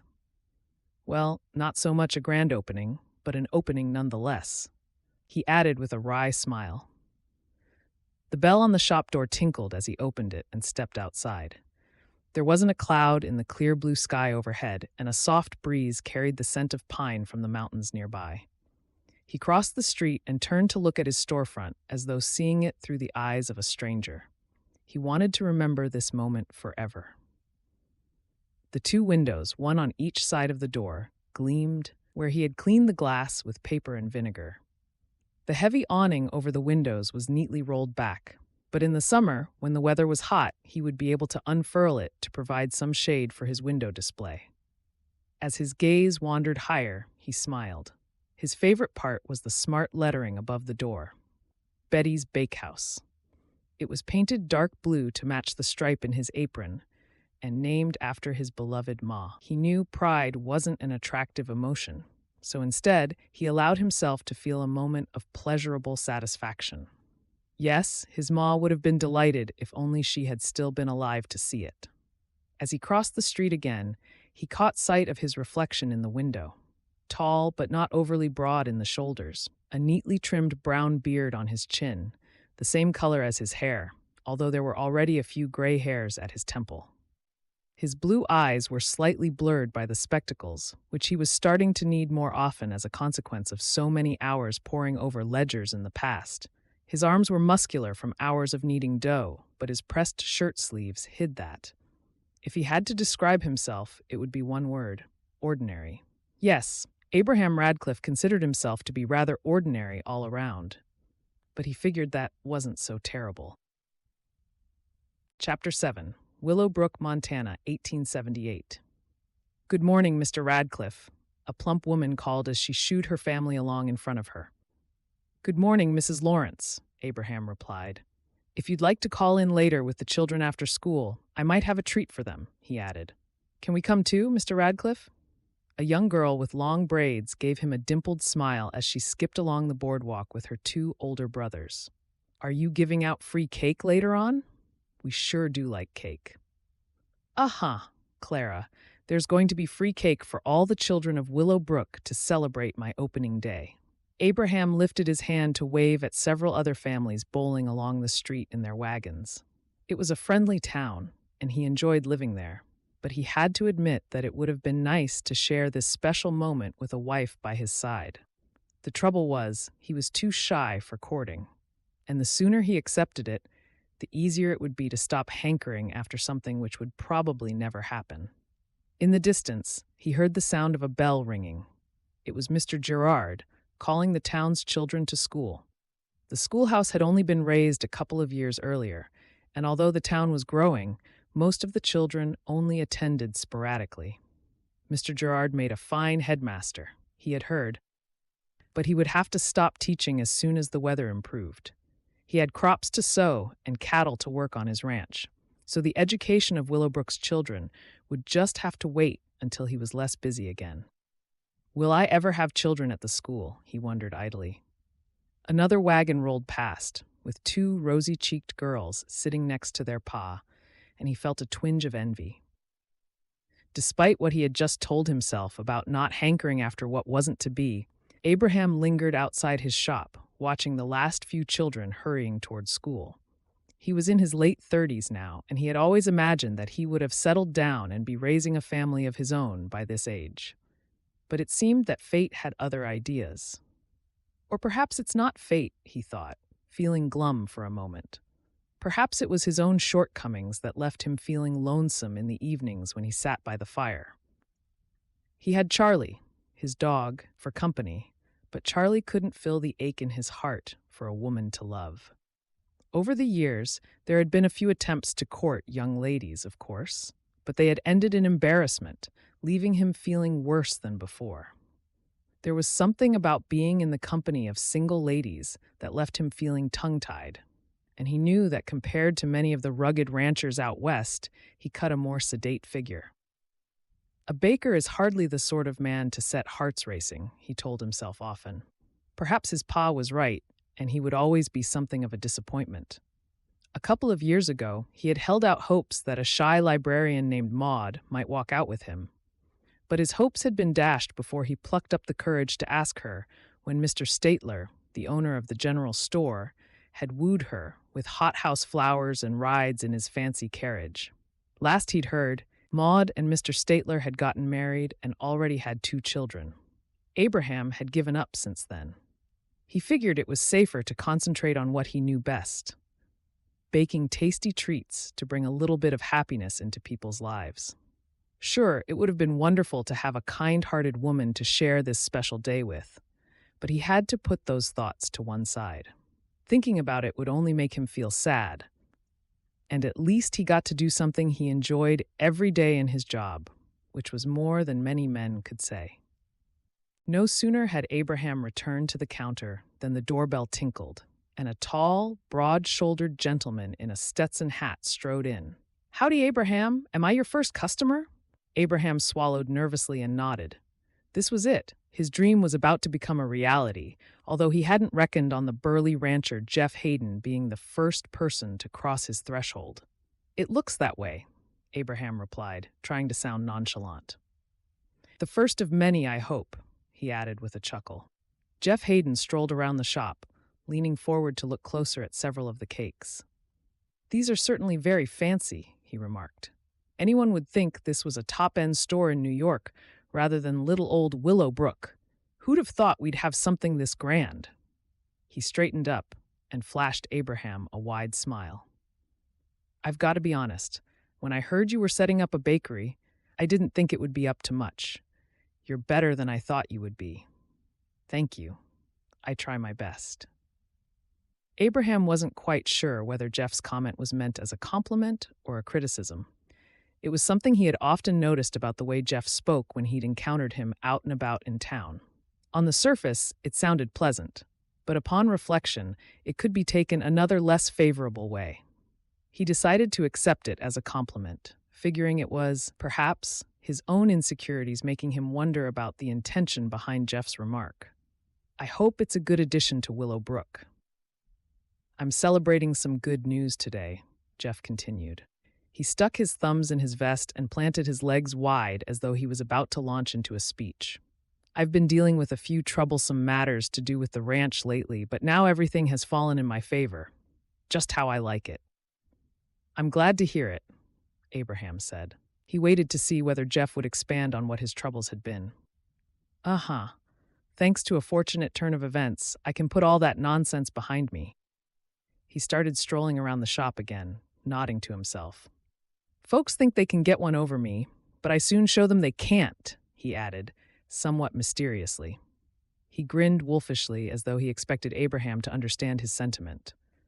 I expect you found the same, setting up your business. A man has to do whatever it takes to look after what's his, don't you think? Abraham hesitated for a moment and then agreed. For sure, Mr. Hayden. We certainly have to be diligent. Jeff Hayden was a successful rancher who was quick to tell new folks that he was admired and envied for his hard work and determination to get ahead. To be honest, Abraham always felt a little overwhelmed by the big man's presence. He'd heard a few rumors that Jeff was not a man to be crossed and had rather a high opinion of himself. But Abraham was a realist. He needed the support of folks like him if his business was going to flourish. A few words of recommendation from the man who was tipped to be the town's mayor in the future would go a long way for Betty's Bakehouse. Heaven forbid anyone might think I'm a pushover, Hayden added, thumping Abraham on the top of his arm in a playful gesture. Yes, we certainly should work hard to make a success of our businesses. Abraham searched his conscience for a moment. As long as we do it in a way which the Lord would approve of course. I don't believe in getting ahead at the expense of someone else. Jeff threw back his head and roared with laughter. That's a good reminder, Abraham, he said, grinning again. Not at the expense of someone else, huh? Well, my conscience is pretty clear on that account. I never have any trouble sleeping at night. He shook his head slightly, as though Abraham's comment was a curious notion. Would you like to purchase anything? Abraham asked. Mr. Hayden might be a successful rancher, but when it came to talking about bread and pastries, Abraham felt far more confident. These ones here are particularly tasty, if you don't mind me saying. He gestured toward some lemon and almond sponges. You can try some first if you like. Jeff dug out some coins from his pocket. No need. Besides, you don't want to give cakes away. It will cut down your profits. Oh, I always like folks to sample my cakes, Abraham said, but was suddenly filled with doubts. Mr. Hayden was a successful businessman. He was bound to know best. As I said, I've had some good news, so I thought it would be nice to take something back to the ranch for Ma. She hasn't been too well lately, and I've missed her home baking. Just give me a selection of whatever you think she might like. I'm sorry to hear your mother isn't feeling too good. Abraham selected 4 small cakes and carefully wrapped them in brown paper. Jeff strolled to the front of the shop to look out of the window. The stagecoach had just pulled up, and 2 women climbed out, shaking the dust from their skirts. The doctor isn't sure what's wrong with Ma, but I'm sure your cakes will cheer her up. It's probably nothing to worry about. We're none of us getting any younger, after all. He took his hat off and ran a hand through his thick hair. Abraham couldn't help but notice that there was no gray at his temples. There you are, Mr. Hayden. Please give your mother my respects. I put a few extra shortbreads in for her. He opened the door for him to leave, but Jeff seemed in no hurry to go. It'll be my turn soon, he said to Abraham, jerking his head toward the stagecoach. Your turn? I'm not sure I understand. Those 2 young ladies over there, Jeff explained. I'll bet my last dollar they're both mail-order brides, come to marry 2 of our local gentlemen. He looked at Abraham and then rolled his eyes impatiently when he realized that he still hadn't made himself clear. Surely you've noticed that there's a desperate shortage of suitable single women in these parts for men to marry? He continued, as though it was obvious to anyone with eyes in their head. Oh, I can't say I've paid it much attention, Abraham said hastily. He felt the tips of his ears turning red and wondered whether Jeff thought he was a fool. Now that he'd brought it to his attention, Abraham realized it was true. What with all the miners, ranch hands, prospectors, and men heading out west to claim plots of land, there did seem to be more men than women. I guess I've been too busy getting the bakehouse ready, he added with an awkward shrug. There's no reason for a man to stay single just because there aren't many young ladies out here, Jeff explained, still sounding slightly impatient. All you have to do is place an advertisement in the Matrimonial Times and write a few letters, and you can be married in no time. That's exactly what I'm doing, he added. He grinned again, his good humor restored. The Matrimonial Times? Goodness, that's brave, he blurted out. I've got to tell you, Abraham, it's the easiest thing I've ever done. I can put a good word in for you at the Matrimonial Bureau if you want me to. Abraham felt his mouth gape open and coughed to hide his embarrassment. He was meant to be selling bread and cakes, not discussing romance, especially not with a man as successful and ruggedly handsome as Jeff Hayden. Oh, I don't think I need to think about that. I'm busy with the bakehouse. Advertise for a wife like Jeff Hayden was doing? The idea was ludicrous. The popular rancher oozed confidence and could talk to anyone. He had all the attributes Abraham knew he lacked, and he knew he would never have the courage to advertise for a bride. What was the man thinking? It's so easy, I'm telling you. Jeff eyed the two ladies across the street with interest, even venturing a smile when one of them caught his eye.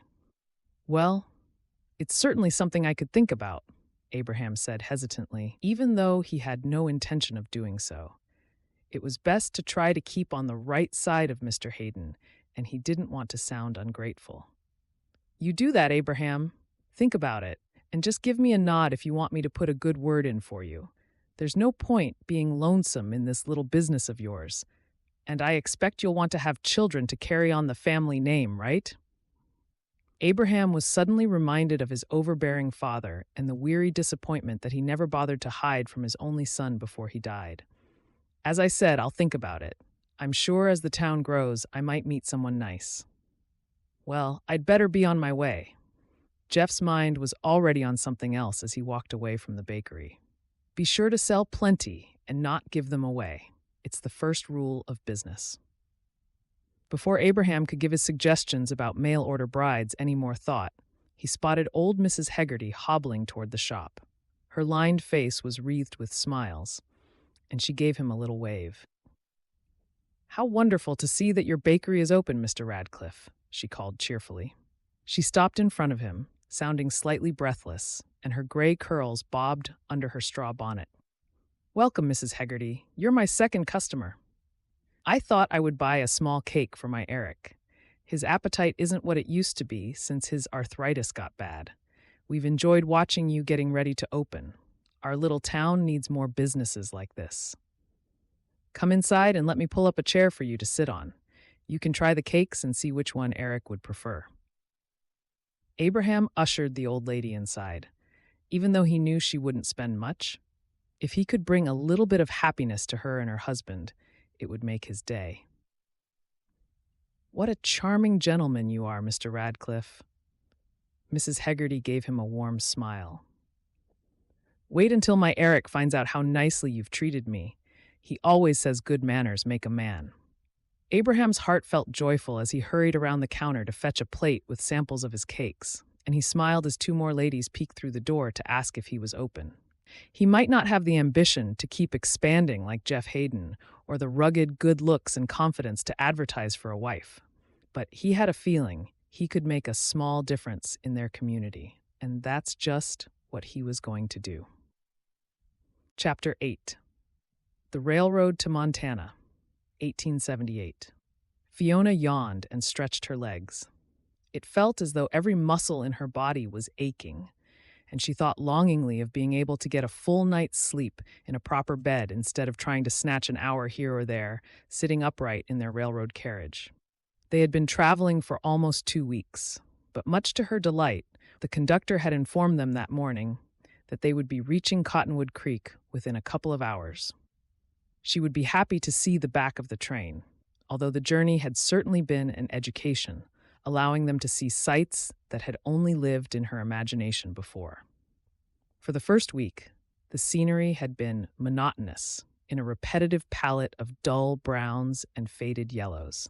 The train rattled through endless prairies stretching as far as the eye could see, filled with dust and scrubby bushes.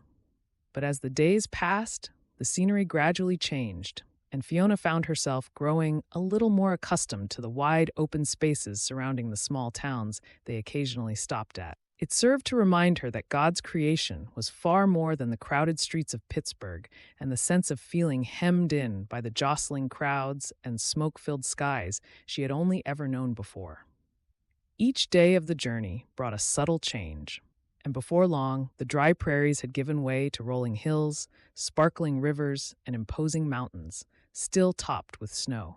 The sunsets filled her with a sense of awe as the sky lit up with brilliant oranges and pinks before fading softly to inky darkness.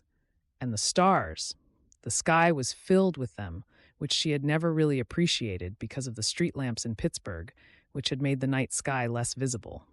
Out west, Fiona felt closer to God somehow, as though he was revealing great beauty to those who cared to appreciate it. It sure is pretty, don't you think? A matronly-looking woman wearing a brown dress that had been patched several times interrupted her thoughts and sat down heavily in one of the empty seats opposite her. Fiona had seen her further down the carriage during their journey, and they had spoken briefly a few times. The train had been crowded when they left Pittsburgh, but it had gradually emptied the further west they went as folks disembarked. And now Fiona felt as though some of her fellow travelers were practically like old friends. "Are you getting off at Cottonwood Creek? That's where my sister is meeting me," the woman added with a cheerful smile. "It's a good thing, too. I don't reckon I could have taken another day on this rickety old train. It's going to take me at least a week to recover." "We're just changing to the stagecoach at Cottonwood Creek," Imogen replied. "Our final destination is Willow Brook, which we've been told isn't too much further to go." She fanned herself with her handkerchief and smiled at the woman, eager to talk about their plans. "My fiancé, Mr. Hayden, will be meeting us off the stagecoach. I know I should feel nervous, but I don't. I'm so excited, I can hardly wait." The woman chuckled. "Let me guess. You're one of those mail-order brides, huh? My sister was the same when she came west a couple of years ago. She and Donnie are as happy as 2 bugs in a rug now." She extended her hand. "We never properly introduced ourselves. I'm Queenie Frith. I reckon it's good to have a few friends in a new place, don't you? You can look me up if you're in Cottonwood Creek." "That sounds like a grand idea," Imogen replied. "Jeff told me that he visits Cottonwood Creek quite often, so it will be good to get to see a friendly face if I go with him." She tucked her handkerchief away and looked out of the window for a moment, but was still keen to talk more. "I can tell from his letters that Jeff's a rather popular man. He's even mentioned that he might become the town mayor. Of course, he's very modest about it. It's more other folks who are putting him forward for the role." "He sounds like the perfect sort of husband," Queenie commented. "I know we're just going to adore each other," Imogen said, nodding. Her cheeks flushed, and her eyes took on a dreamy look. "I can't believe my luck, to be honest. After my last marriage, it would have been easy to give up on love, but Jeff has changed my mind completely." Eleanor patted her sister's arm and gave her a warm smile. "You deserve to be happy, Imogen," she murmured, not for the first time. "Horace treated you badly. I'm not surprised you're so excited about getting married to Jeff." Queenie looked between the 2 women and then across at Fiona, too. "Are you both getting married as well?" She tilted her head to one side, looking curious. "Oh, no." Eleanor shook her head hastily. "I'm traveling west with my children to keep Imogen company." Her gaze softened as she watched the twins reading a book together in the corner. They had taken the rigors of the journey in their stride and had only grumbled a few times when they had gotten overly tired. I was widowed in the Pittsburgh Railroad riots, as was Fiona. It would have been a wrench seeing Imogen leave without us. Other than the children, she's the only family I have now left now. Jeff is so thoughtful that he has offered Eleanor and the children their own little log cabin next to ours on his ranch. And what about you? Queenie raised her eyebrows and smiled encouragingly at Fiona. A pretty young woman like you must surely have a handsome husband waiting for you in Willow Brook, even if you were widowed. Fiona shook her head as well, with a rueful smile. Sorry to disappoint you, Queenie, but I'm traveling west for a job. By very good fortune, the small school in Willow Brook is in need of a teacher, and my two friends here persuaded me to apply for the position. A job, huh? It's as good a reason as any to head west, I suppose. Queenie's jowls wobbled slightly as she chuckled. But if my sister is to be believed, neither of you will be single for long. She already told me she has 3 gentlemen in mind who might like to marry me, and I'm not in the first flush of youth, as you can see. Her plump shoulders jiggled as she laughed at her own joke, making Fiona smile. You're not the first person to have said that, but I think I will have my hands full as a teacher. There won't be any time for romance, although I do hope folks are friendly. Well, if you change your mind, I recommend you should call in and see Esther McKinnon in Cottonwood Creek. She owns the Two Hearts Entwined Matrimonial Bureau, and she helped my sister find Donnie. She leaned forward and gave Fiona and Eleanor an earnest look. I'm being serious. Even if you've been married before, it's never too late to find love again. I've been married 3 times, and I sincerely hope to be wed again by this time next year. The Matrimonial Bureau? Well, that's something to consider, Fiona mumbled. She had noticed that matchmaking seemed to be a preoccupation with ladies out west, and Queenie seemed determined to get her fixed up. How about today? You may as well go and see Mrs. McKinnon when you get off the train at Cottonwood Creek.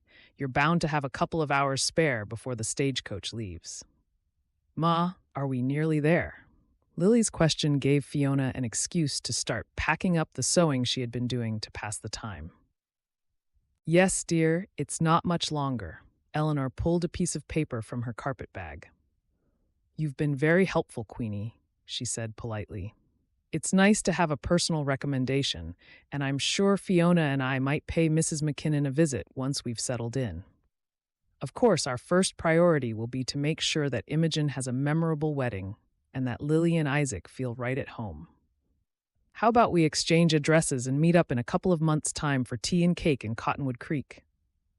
This seemed to satisfy Queenie, and after giving Eleanor her sister's name and address, she heaved herself onto her feet again. That would be delightful, and I can introduce you to my sister as well. I know you will love Ruby, too. The train suddenly lurched, and she grabbed a seat to stop herself from falling over. I'd better get back. The conductor said our stop is just up ahead. Isn't this the most exciting day ever? Sure enough, just as Queenie hurried away, the first few buildings of Cottonwood Creek came into view, and Fiona felt a flutter of anticipation in her chest. This time tomorrow, they would be arriving in Willow Brook, and the next chapter of her life would be about to start. The station master regarded the pile of luggage that the porter had just stacked on the edge of the platform. I'll keep an eye on all of this for you, ladies, if you want to take a stroll through town. He pulled his pocket watch out and looked at it, before peering up and down the street. The stagecoach should have been here already, but some of the roads have gotten washed out in the last storm we had. As long as you make sure you're back here within the hour, you may as well take some time to explore Cottonwood Creek. Are you quite sure? Imogen said with a worried frown. I don't want dear Jeff to think I'm not coming if the stagecoach leaves without us. Jeff Hayden? The station master raised his eyebrows slightly, clearly recognizing the name. If it's him you're meeting, I'll make sure the stagecoach doesn't leave without you, even if I have to tie the driver to a chair, he added with a good-humored grin. I wouldn't want to get on the wrong side of Mr. Hayden, that's for sure. We may as well take this opportunity to have a look around, Eleanor said. The children were already running up and down the platform, enjoying the moment of freedom, and they clapped their hands excitedly. How about we go to the general store? There might be some pretty lace and ribbons we could buy to decorate your wedding gown, Imogen. At the mention of her wedding, Imogen brightened and linked arms with her sister. Oh, go on then, you've persuaded me. I keep forgetting that folks know everyone in these small frontier towns. If the station master knows I'm getting married to Jeff, I'm sure he'll make sure we get to Willow Brook on time. As the three ladies strolled along the main street of Cottonwood Creek and the children scampered ahead, they were all pleasantly surprised by what they saw. The town had every business and store a person might need, and the people they passed tipped their hats and called out friendly greetings. It was a far cry from the constant rush and din they had left behind in Pittsburgh. After a pleasant 10 minutes examining the ribbons and lace in the haberdashery section of the general store, Fiona had an idea. As we still have time, I'm going to walk a little further to take a look at the school, she told her friends. I might be able to introduce myself to one of the teachers. It would be good to befriend them, what with it being the closest town to Willow Brook. Good thinking. You'll be able to share ideas and books, perhaps. Jeff did say the Willow Brook school is very small. I'm sure this one will be larger. Will you be safe? Imogen was holding 2 different ribbons up to the mirror to see which looked best with her coloring, and she gave Fiona a worried glance. Walking through town without us, I mean? It seems safe enough. Fiona tightened her shawl and slipped outside again, already hoping she would have the opportunity to visit Cottonwood Creek regularly in the future. She turned her face to the sun as she walked along the street, enjoying the crisp, clean air after being in the stuffy train carriage for so long. Pink blossom danced on the trees in the park at the center of town, and she smiled as she watched a young man laying out a blanket for his wife and baby son to sit on. The little boy toddled on fat legs, following a bee that was buzzing between the spring flowers nodding in the breeze, and their laughter drifted toward her. This truly is the most delightful place. If Willow Brook is even half as lovely as this, I believe I'll be very happy there. The thought that slid into Fiona's mind brought a smile to her face as she carried on walking.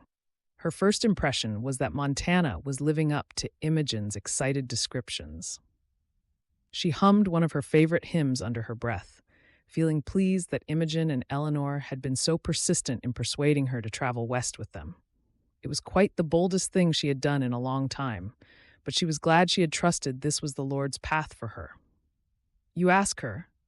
No, Gloria, you ask her. It will be better coming from you.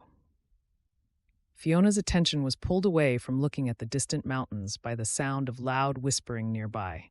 She suddenly noticed 2 children loitering in the shadows on the corner of the street, nudging each other and looking at her intently. They fell silent as she smiled at them, then stepped out of the shadows and edged a little closer to her.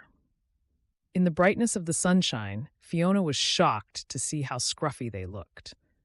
The older child, a boy, looked to be about 10 years old.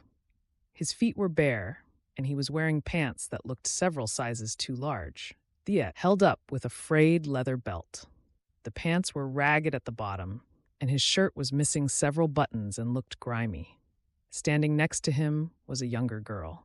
They both had the same wide blue eyes and dirty blonde hair, and she figured they were brother and sister. The girl's braids were lopsided, as though she had tried to do them herself without the use of a mirror. Her dress had once been pink, but now the color was faded, and it had been inexpertly patched many times. "Excuse me, ma'am," the girl mumbled, stepping out in front of her. She held out her hands, and her sleeves rode up, revealing bony wrists under the tattered cuffs. "Can you spare a couple of coins for us? We haven't eaten for days." Fiona clutched her reticule tighter and glanced around. She had seen far too many pickpockets in Pittsburgh to fall for this line. But just as she was about to shake her head, tears pooled in the little girl's eyes and her chin quivered. "Please, ma'am, we wouldn't ask if we weren't desperate." She looked at the children more closely, noticing the dark shadows under their eyes and the hollowness of their cheeks. "Are your parents nearby?" she asked gently. "Perhaps I could help them." "We're orphans," the boy said gruffly. He took hold of his sister's hand, and some sort of unspoken message passed between the two of them. "Come on, Gloria," he muttered. "She isn't going to help us. We'll find someone else." "But Freddie, I'm so hungry it hurts," the little girl said plaintively. "Wait a moment." Fiona looked up and down the street again, but there were no adults nearby, and it seemed the children were telling the truth, and they were all alone. "I'm not well off, but I can spare you a couple of coins if that will help you." She pulled the money out of her reticule and pressed it into the boy's grubby palm. "I'm Miss Gallagher, the new school teacher at Willow Brook. You can tell me if something is wrong. I'd like to help you." "Thank you, ma'am." The boy turned to leave. "Who looks after you if you are orphans?" She felt a sudden need to find out more about the children. She doubted whether a town as small as Cottonwood Creek would have the types of orphanages they had back in the East. "So where are they living?" she wondered. The little girl looked up at her with a trusting expression. "We're with our—" "Hush, Gloria," Freddie barked. "You know what he said." He shot Fiona a sudden frown and shook his head. "It's none of your business, ma'am. Thank you for your generosity, but my sister and I get by just fine." With that, he yanked Gloria's arm, and they ran away, vanishing behind the back of the cobbler's shop. Fiona waited a few moments to see if they would reappear, but then realized she didn't have much longer until the stagecoach would be arriving. She hurried onward for a few minutes, but was finding it hard to get the two children out of her mind until something else caught her eye. Across the street, she noticed some swirling writing above a door and realized it was the matrimonial bureau that Queenie had recommended. For one crazy moment, she allowed herself to imagine having a kind-hearted husband again, and she was tempted to go and introduce herself to Esther McKinnon. "That's not why I'm here," she reminded herself hastily. "The Lord blessed me with many happy years with David. I doubt I would be lucky enough to find a love like that again."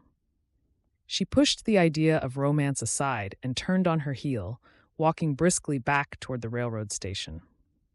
She had to remember that she was no longer a young woman, and it was quite possible she might never be able to have children. What sort of gentleman would want to marry someone like her?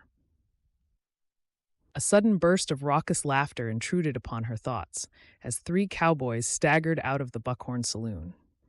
After some amiable jostling, two of them heaved themselves into their saddles and galloped away, kicking up dust behind them. The one remaining scratched his head and belched loudly. She was surprised to see Freddie and Gloria creep out from the shadows and walk toward him, and shocked to see his expression change so fast. The bleary smile vanished, and he scowled at them. "Did you get some?" The man had lank, greasy hair that straggled over his collar, and he was unshaven. "Well, did you?" he demanded again. "Only one person stopped," Gloria said in a timid voice, "and she only gave us a couple of coins." Fiona gasped as the man cuffed the side of Gloria's head and then grabbed Freddie's shirt, shaking him like a rag doll before throwing his hands up in the air in disgust. "You're going to have to learn to try harder. I can't be expected to look after you out of my own pocket." The man snatched the money from Gloria's outstretched hand and shoved it in his pocket, staggering slightly. Without thinking of her own safety, Fiona strode across the street. "You can't treat your children like that," she cried loudly.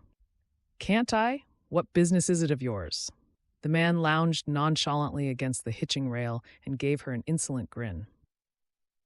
"This is my nephew and niece. I can treat them how I like." I could report you to the sheriff," Fiona continued. She saw Gloria look nervously up at her uncle and edge behind Freddie.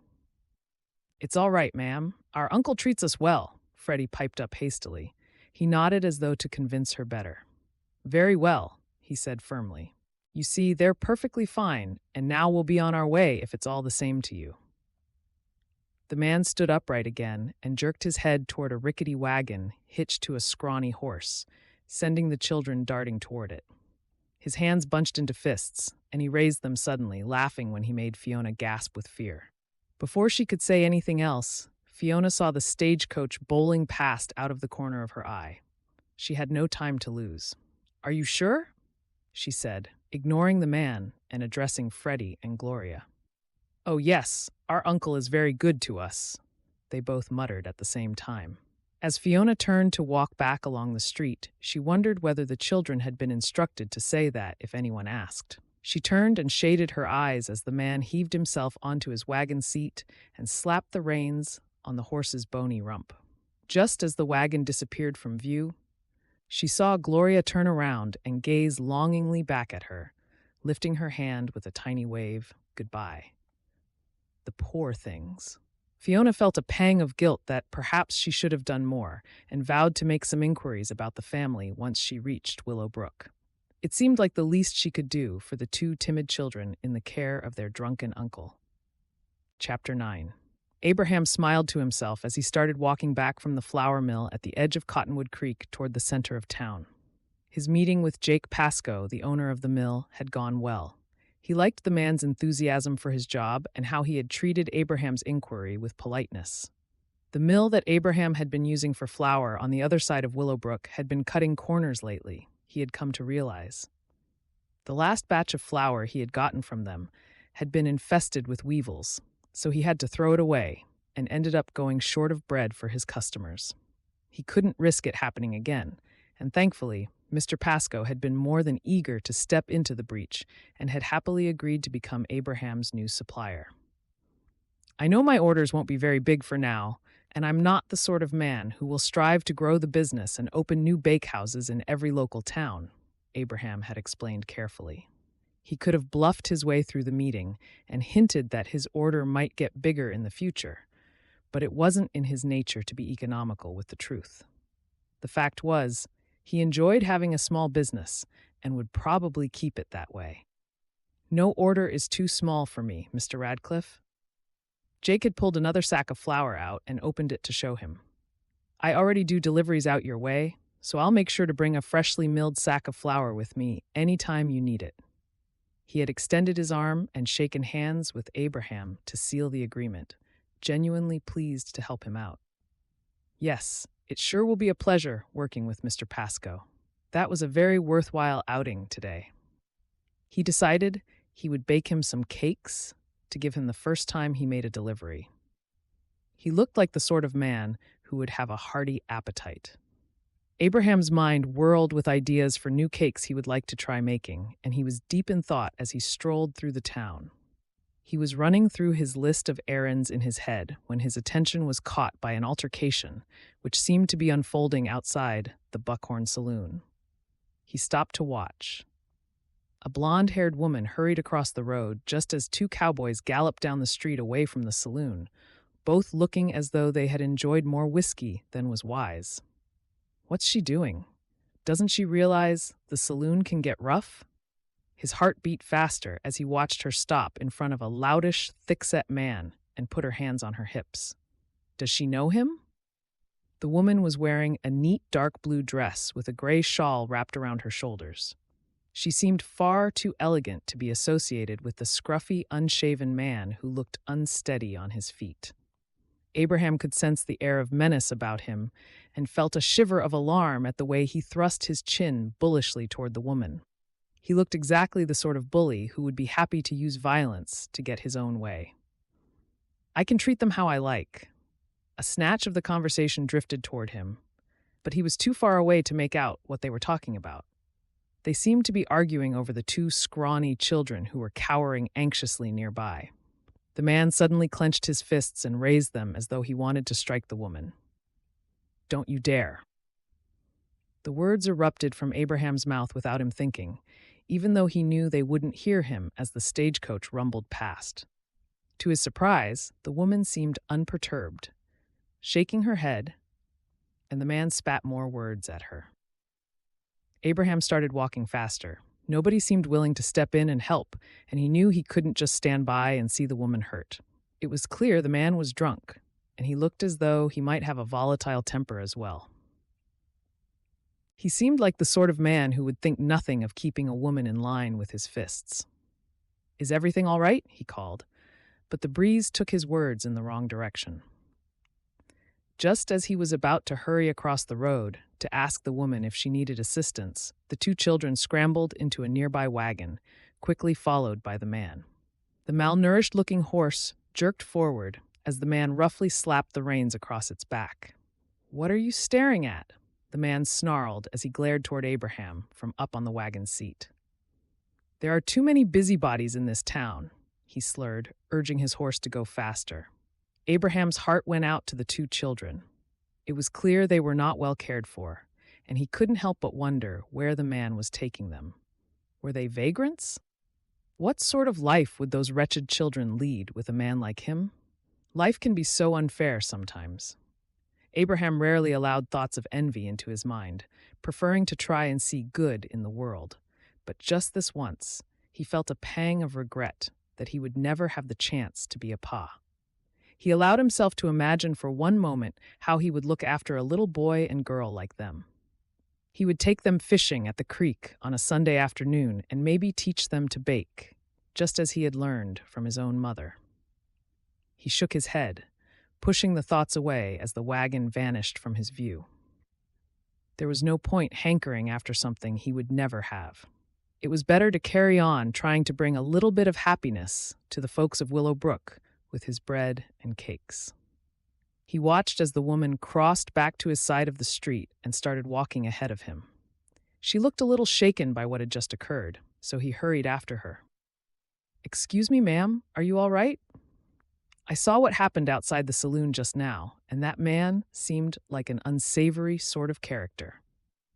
He hung back slightly, not wanting to appear overfamiliar or frighten her again when she had just been through a bad experience with a strange man. "It's not that I was eavesdropping," he explained hastily. He took his hat off and twisted it in his hands. "The Buckhorn Saloon can get pretty rough, and you look like a fine sort of woman who shouldn't be subjected to so much cussing and bad behavior."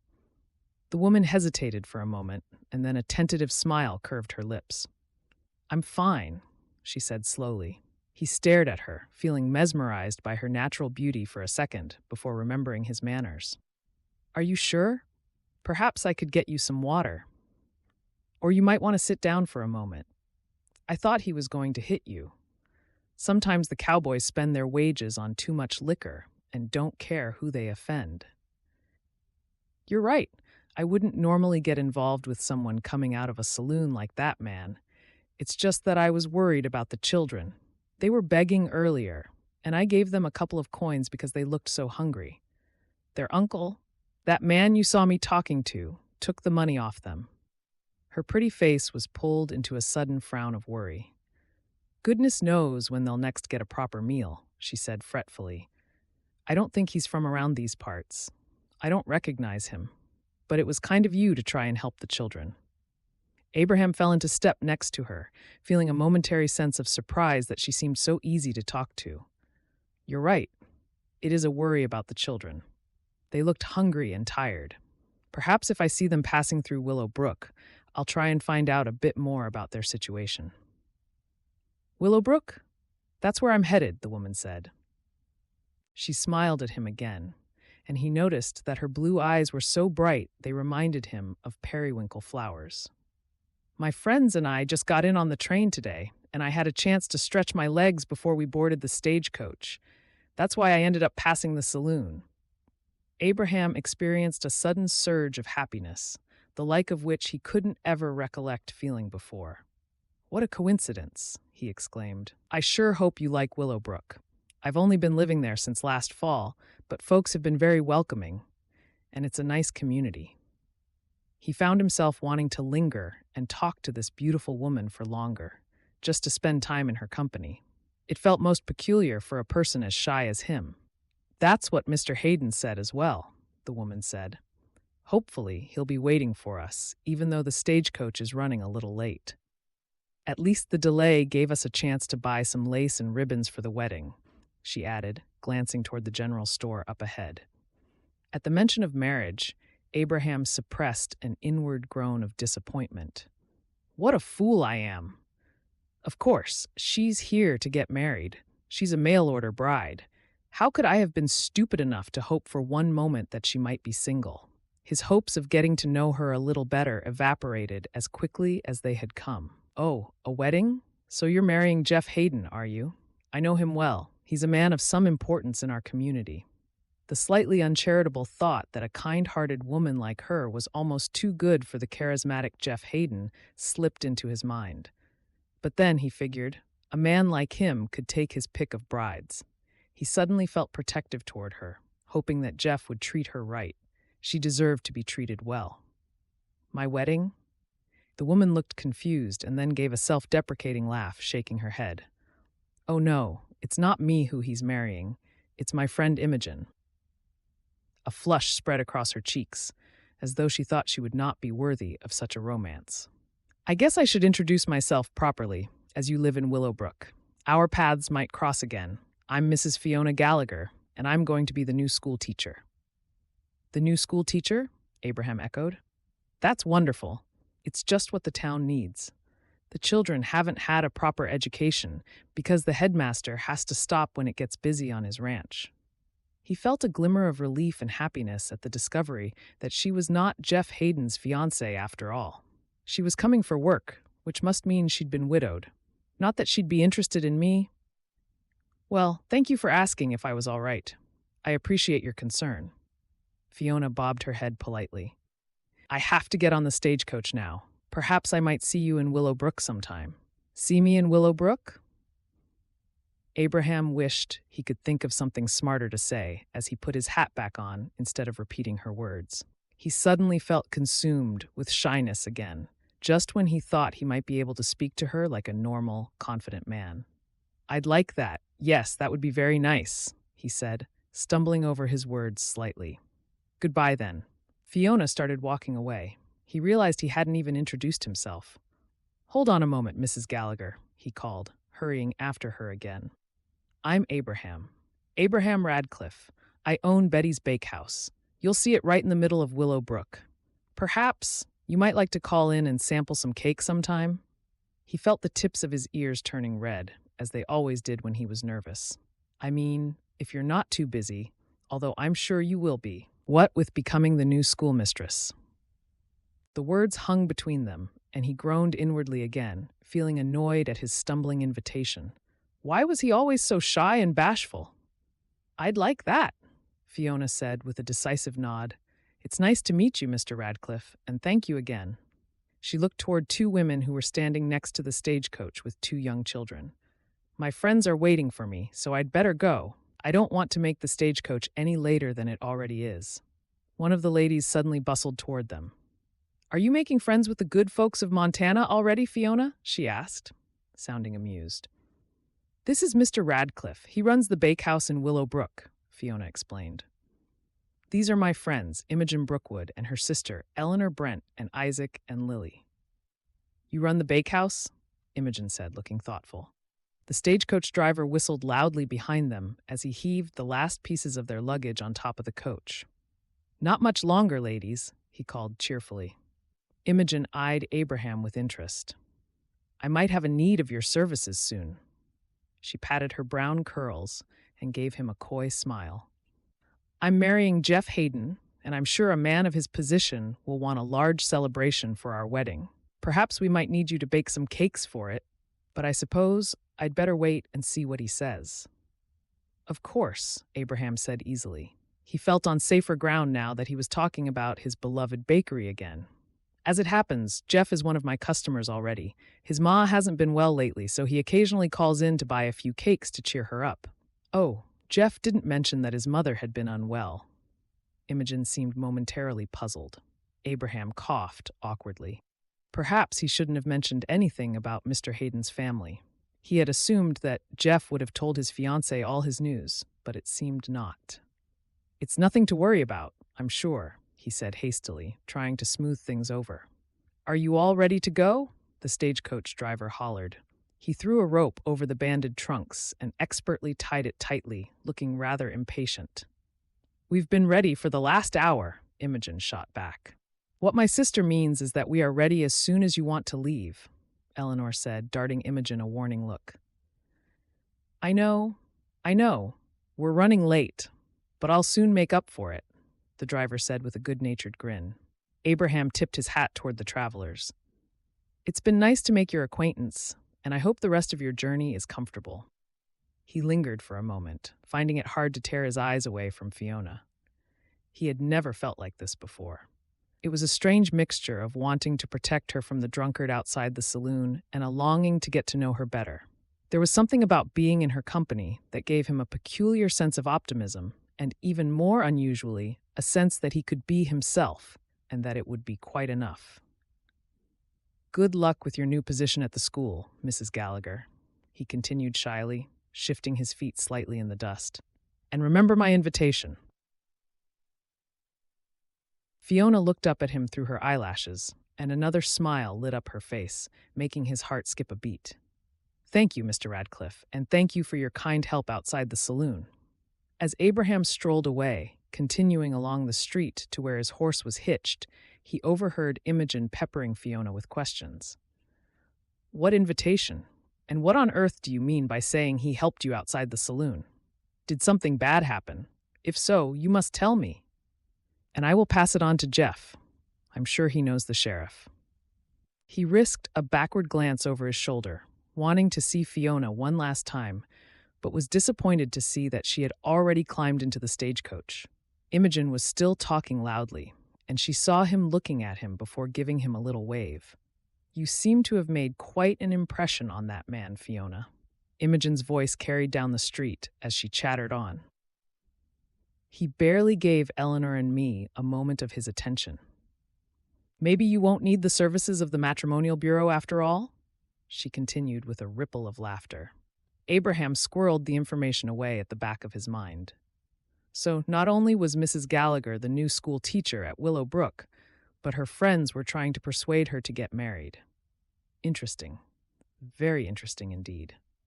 He allowed himself to indulge in a brief moment of hope, imagining sitting on his porch on a summer's evening, watching the stars come out and drinking a glass of cold lemonade with Fiona by his side. But then a dose of hard reality swept over him again as he recalled all his stumbling attempts to court a young lady in the past, which had always fizzled out before they'd even gotten going. What would a wonderful, confident person like her want with me? Also, he realized that if Fiona was good friends with the woman who was marrying Jeff Hayden, she was bound to be far too sophisticated for a simple man like him. No doubt she would soon be snapped up by one of the rugged ranchers near Willow Brook, with hundreds of acres to his name, just like Mr. Hayden. He tried not to feel disappointed, reminding himself that, as long as he could bake in memory of his ma, he would be perfectly content. "Romance is not for me," he told himself, just as he had for the last 20 years or more. Chapter 10. Fiona took her cup of coffee into the front parlor of the Blue Pines boarding house, where she had been staying for the last 6 weeks. It felt strange being there in the middle of the morning on a weekday, but she had no choice. The schoolhouse roof had practically blown completely off in an unexpected summer storm several days ago. So Mr. Gerard had told her the building would need to be shut for the rest of the week, while he and one of his ranch hands replaced the shingles. She walked to the window and peered out, finding it hard to settle into anything, but it was quiet on the street outside.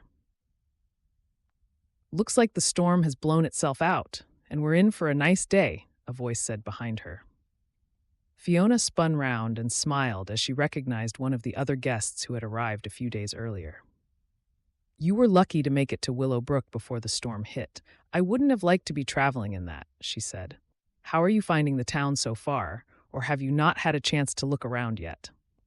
"It seems quaint enough, but not as big as I was led to believe." The woman sat down heavily in an armchair and tapped her bejeweled fingers on the arm while she surveyed the room. "I'm Norma White," she said, looking up at Fiona. "You look kind of on edge, if you don't mind me saying. Why don't you sit down and we can chat for a while if you have time?" "It's nice to meet you, Norma. I'm Fiona Gallagher." Fiona sat down in the chair by the window with a rueful smile. "If I seem unsettled, it's because normally, at this time of day, I would be teaching 25 children their reading and arithmetic. But the school is closed for a few days because of the storm damage. I guess I should be enjoying the unexpected free time, but I do love my work." Norma shook her head. "Rather you than me. Raising my own two boys was more than enough for me, and now they're off my hands pursuing good jobs back east. She gestured vaguely toward the window. This town was meant to be my new start, but it didn't work out how I hoped. Fiona didn't like to pry. "I'm sorry to hear that," she said hesitantly. The rings on Norma's fingers glinted as she waved Fiona's apology away. "It can't be helped," she said in a matter-of-fact way. "You must be wondering what I'm chattering on about. I traveled here from New York to get married, you see, as one of those mail-order brides. Have you heard of the idea?" The train was full of them. "Oh, yes. I came here a little over a month ago with my friend Imogen and her sister. Imogen is a mail-order bride as well, or at least she will be as soon as she marries her fiancé. She's very excited about it all." "She's had more luck than me, then," Norma said, pulling a face. She leaned forward slightly, clearly enjoying having someone to talk to. "To be honest, I was having my doubts before I left. I mean, there's only so much you can learn about someone by writing to them, don't you think?" She didn't wait for Fiona to answer. "I almost didn't come. The thought of that long, dusty train journey was quite off-putting, but Mr. Rodriguez proposed and sent me the money for my fare in good faith, so I felt obliged." "So when are you and Mr. Rodriguez getting married?" Between her rings and brooches, Fiona had never seen so many jewels on one woman and marveled that Norma didn't worry about being held up by bandits with such wealth openly on display. "Well, that's just the thing," Norma said with an extravagant sigh. "When I stepped off the stagecoach, he was nowhere to be seen. I've spoken with the sheriff and sent a note to Mrs. McKinnon from the matrimonial bureau he used to place his advertisement. Nobody has seen him. At one point, I was fearing the worst, thinking he'd had a terrible accident out on his ranch, but then the sheriff found a letter. The old fool only went and changed his mind." "You mean Mr. Rodriguez doesn't want to get married after all? So, where is he now?" Fiona figured Norma didn't mind her questions because she didn't seem in the slightest bit upset. "Your guess is as good as mine," Norma chuckled, shrugging her plump shoulders. "The sheriff reckons he's probably headed off on a hunting trip to avoid having to tell me himself that he's changed his mind." She took a sip from her cup of tea and shook her head slightly. "I can't say I'm sorry. I'm probably better off alone, and he isn't going to make me repay my train fare." "You might start to enjoy the area and meet someone else," Fiona suggested. It seemed that being a mail-order bride held many pitfalls, and she was grateful she hadn't taken up Queenie's suggestions to consider becoming one herself. "Maybe one of the stores might provide a job for you?" "A job? Oh no, dear." Norma shook her head, looking alarmed. "That wouldn't be right for me.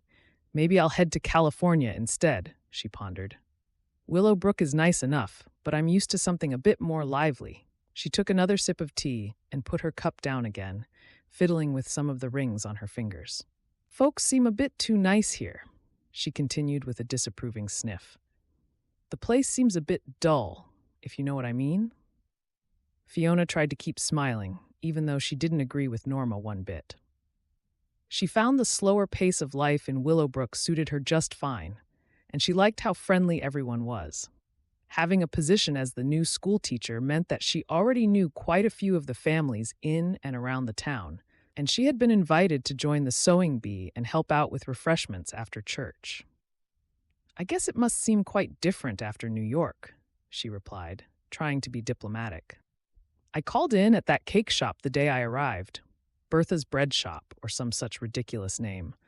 The gentleman in there was so shy, he could barely look me in the eye when I ordered some pastries, turned bright red, and stumbled over his words." Norma's tone was scornful, and she shook her head again. "What chance would I have meeting a husband if they're all as painfully timid as him?" she scoffed. Without thinking, Fiona found herself leaping to Abraham's defense. "I think you mean the owner of Betty's Bakehouse, Mr. Radcliffe. He can be a little quiet with strangers, but once you get to know him, he's a very kind-hearted gentleman. He loves nothing more than giving out free cakes to the children, and they all adore him." "Well, if you say so, my dear," Norma replied. She wrinkled her nose slightly, implying she wasn't convinced. "It seems to me that all the good men around these parts are already spoken for. I'll probably just stay here for another week or two to catch my breath and then be on my way again to go somewhere more interesting. Before Fiona could reply, Tilly, the young maid who worked at the boarding house, came bustling into the parlor. "There are two ladies calling for you, Mrs. Gallagher." Fiona excused herself, glad to leave Norma and her disapproving comments, and hurried out into the hall. "How are you?" Eleanor fanned herself as she stepped inside from the heat of the sun. "We saw Mr. Gerard fixing the schoolhouse roof on our way into town. It looks like the storm has made a terrible mess of things. There are trees down out at the ranch, and Jeff has lots of fences to fix," Imogen added. "That's why we came into town. He wants us to pick up some supplies for him, so we thought it would be the perfect opportunity to spend some time with you as well." Fiona felt a glow of happiness that her friends had thought of her. Luckily, nobody was hurt when the shingles blew off. "It's lovely to see you both. I've been so busy at school, and I've missed your company." She glanced toward the parlor, hoping that Norma would return to her room soon. "Would you like to stay here? I'm sure the maid won't mind making coffee for us, and I want to hear all about your wedding plans, Imogen." "Let's walk into town together and go to the new tea shop," Imogen suggested. A small frown marred her face at the mention of the wedding, and Fiona wondered why she looked upset. 10 minutes later, the three of them were strolling into the center of Willow Brook, deep in conversation. It was hard to believe that they had only been out west for less than 2 months, and harder still to remember what life had been like back in Pittsburgh. It seemed that Imogen and Eleanor had also settled well into life out west, but there was just one small problem. "Jeff sounded like such a decisive man in his letters," Imogen grumbled as they turned onto the main street. "I was sure we would have been married by now, but every time I mention it, he says he wants to wait for his ma to get better." "It's not that he doesn't want to marry you," Eleanor said hastily. "He's just very busy on the ranch," she explained to Fiona. Fiona thought back to the conversation she had just had with Norma with a sense of foreboding. Surely Mr. Hayden wouldn't let dear Imogen down like that? "I suppose if he's close to his mother, he wants her to be part of the wedding," Fiona said gently. She sincerely hoped he wouldn't be so cruel as to call the engagement off, but it was clear from Imogen's expression that she was starting to worry that Jeff might be having second thoughts. "I wouldn't mind if he would just agree to speak to the pastor, but he says it's bad luck. He said if we book a date, we'll simply be tempting fate, and it's better to wait until Jillian gets better." Imogen sighed heavily. "I'm sure it won't be too much longer." Eleanor caught Fiona's eye and pulled a slight face. It seemed she was disappointed with Jeff Hayden's behavior as well, but she had to stay positive to keep Imogen's spirits up. "The doctor said Jillian is getting stronger every day." Imogen brightened when she caught sight of the bakehouse. She lifted her chin defiantly before giving Fiona a sudden mischievous smile, looking more like her usual self. "How about we go in and speak to Mr. Radcliffe about making some cakes to try out for the wedding?" "Isn't it too soon to be thinking about that?" Eleanor said. "Surely there's no point discussing food for the day until you have a date from the pastor?" "If there is one thing Jillian Hayden likes, it's cakes," Imogen said firmly. "If I take her a selection and ask her to pick her favorites for the wedding dinner, it might hurry things along a bit. I'm sure she wants to see her son married. It's just Jeff who's dragging his heels." Chapter 11. The bell tinkled cheerfully as the three of them stepped into Betty's bakehouse, and Fiona breathed in the scent of dried fruits, spices, and zesty citrus. There was something comforting about it that made her feel right at home. Mr. Radcliffe was standing behind the counter with his back to them, carefully laying out freshly baked bread rolls. "I won't be a moment," he called cheerfully. When he turned around and saw Fiona, his eyes lit up, and then a second later, the tips of his ears turned red. It was something she found rather endearing, although she would never have said it out loud. "Good morning, and welcome to my shop." His eyes started nervously between them, causing Imogen to look rather puzzled. "Are you feeling all right, Mr. Radcliffe? Have we caught you at an inconvenient time?" "Oh, no, certainly not." He straightened his blue and white apron and blinked rapidly behind his spectacles. "May I offer you some cake to try?" Or perhaps a loaf of bread is what you need. I can recommend the lemon cake, Fiona said. She eyed the cakes and pastries, impressed with how delicious they looked. And the blackberry jam cake, Mr. Radcliffe's favorite. It's very good as well. Imogen exchanged a glance with Eleanor, and her eyebrows lifted with curiosity. You seem to know a lot about Mr. Radcliffe's cakes, Fiona. Do you visit the bakehouse often? There was a slightly teasing tone to her voice, but she said it with a kind smile. Mr. Radcliffe is a great benefactor of our little school, Fiona explained hastily. Perhaps Lily and Isaac have mentioned that he brings cakes for the children once a week, Eleanor? And he said the children can come and look around the bakehouse kitchen one day as well. Eleanor nodded. They did tell me about that, yes. Mondays are now called Cake Day, she laughed. Have you always enjoyed helping the school children? I learned everything I know about baking from my ma, so it's always a great pleasure to pass it on to any children who might be interested. I always hope that it might inspire some of them to become bakers one day. He caught Fiona's eye and quickly lowered his gaze and coughed. Perhaps it's a fanciful notion, he added hastily. Mr. Gerard wasn't bothered with such things, but since Mrs. Gallagher has been teaching there, I have visited a little more often. I'm sure you have, Imogen said with a warm smile. It's good to see two important people in the community cooperating for the benefit of the town's children. Don't you think, Eleanor? Eleanor agreed in a flash, and Fiona suddenly felt rather flustered, wondering why they were so eager to throw her and Mr. Radcliffe together.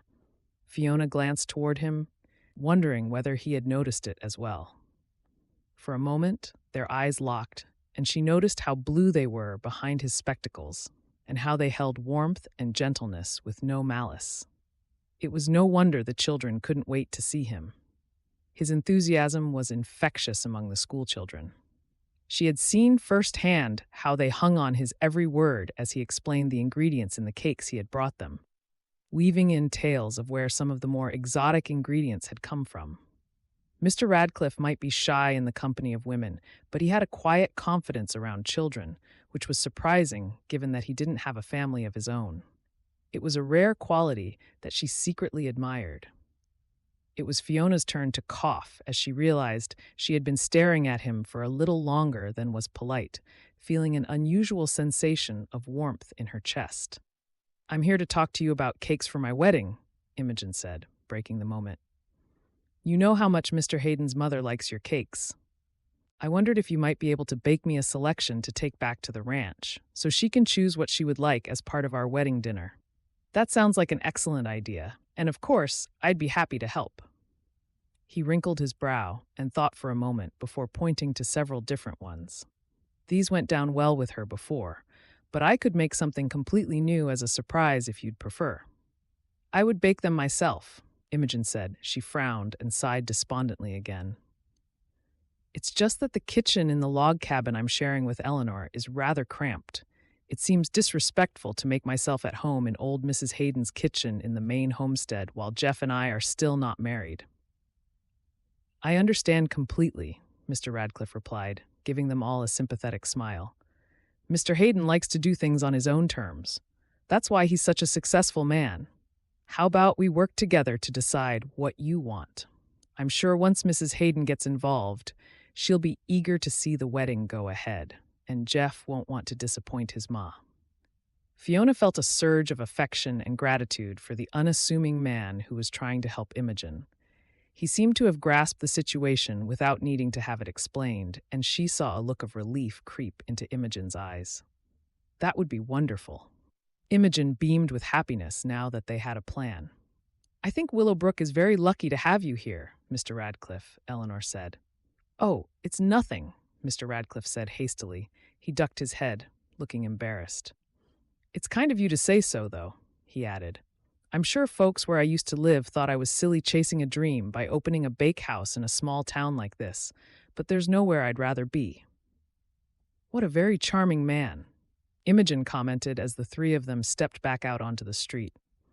He certainly seems very taken with you, Fiona. The town clock chimed the hour, and Imogen suddenly looked flustered. Goodness me, did we really spend that long in the bakehouse? Would you mind if we went to the tea shop another time? I promised Jeff we wouldn't be long, and I still have to take the horse and buggy to the lumberyard to pick up some supplies that he's waiting for." "Of course not." Fiona gave them both an embrace. "I'll see you on Sunday after church anyway, and it has been an unexpected treat to spend some time in your company today." After the women bade each other farewell, Fiona strolled back toward the boarding house. She found herself thinking about Mr. Radcliffe, wondering why he had never gotten married. Surely a kind-hearted man like him must be courting? She remembered all the compliments he had paid her about how well-behaved the children were under her guidance. Much to her surprise, she noticed her heart beat a little faster as she recalled how his deep blue eyes seemed to linger on her a little longer than was strictly necessary.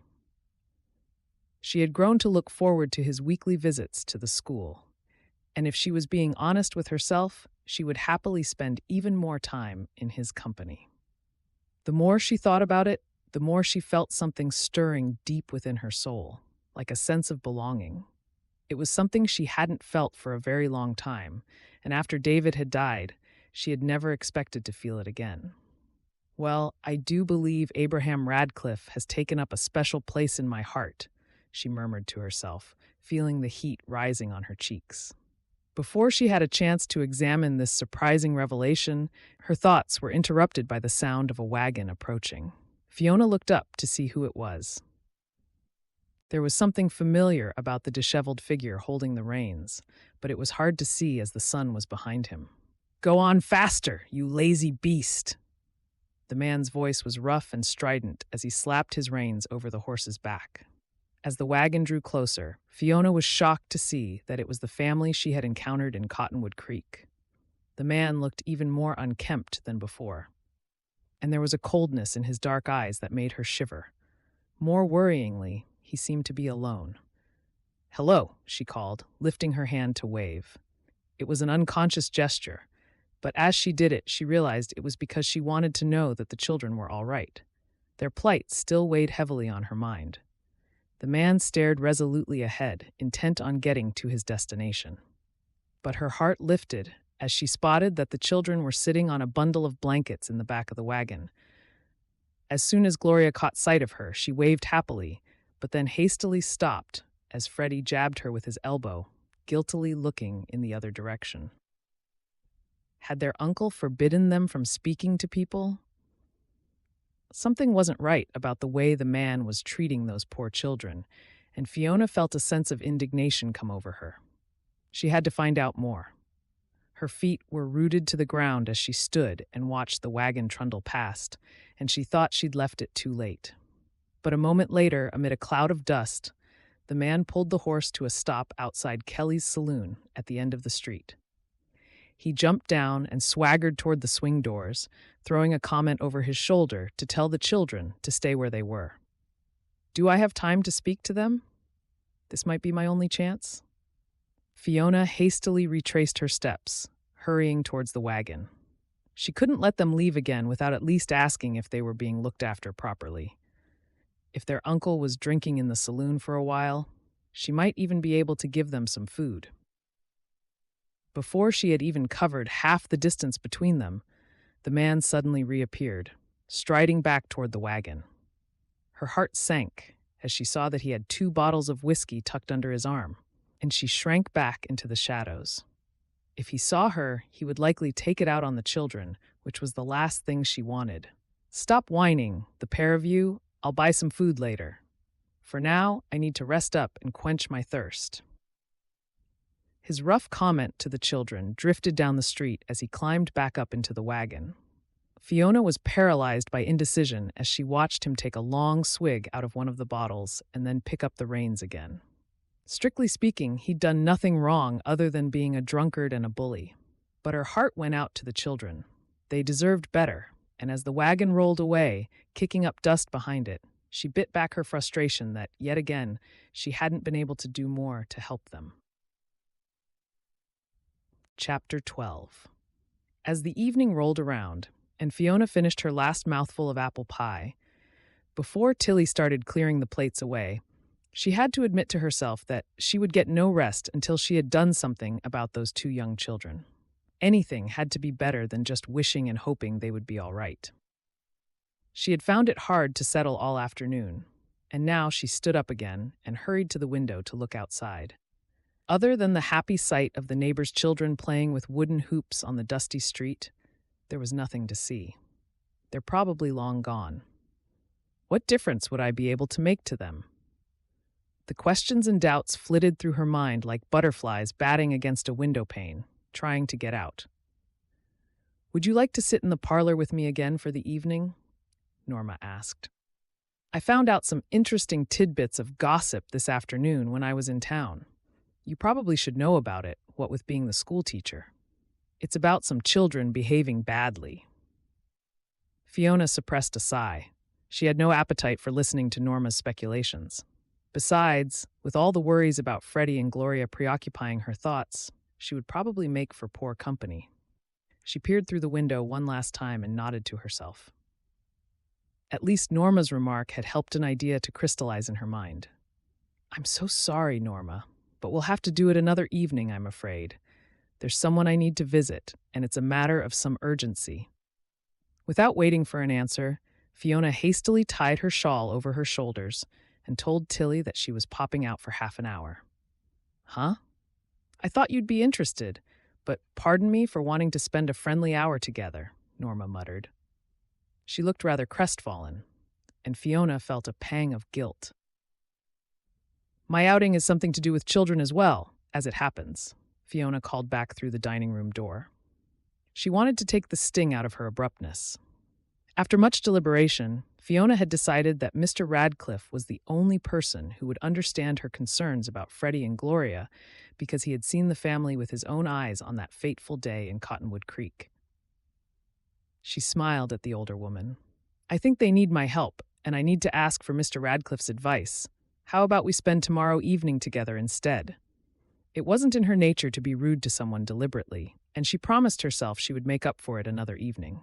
She had a feeling that Norma was lonely, despite her bluff and bluster about Willow Brook being too dull for her. "I'll sure look forward to it," Norma said, looking happier.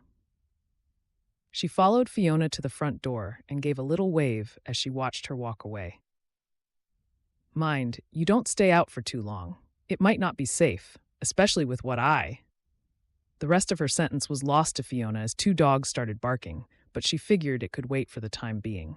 As Fiona approached Betty's bakehouse, the sun was already starting to sink low in the sky, casting long shadows on the street.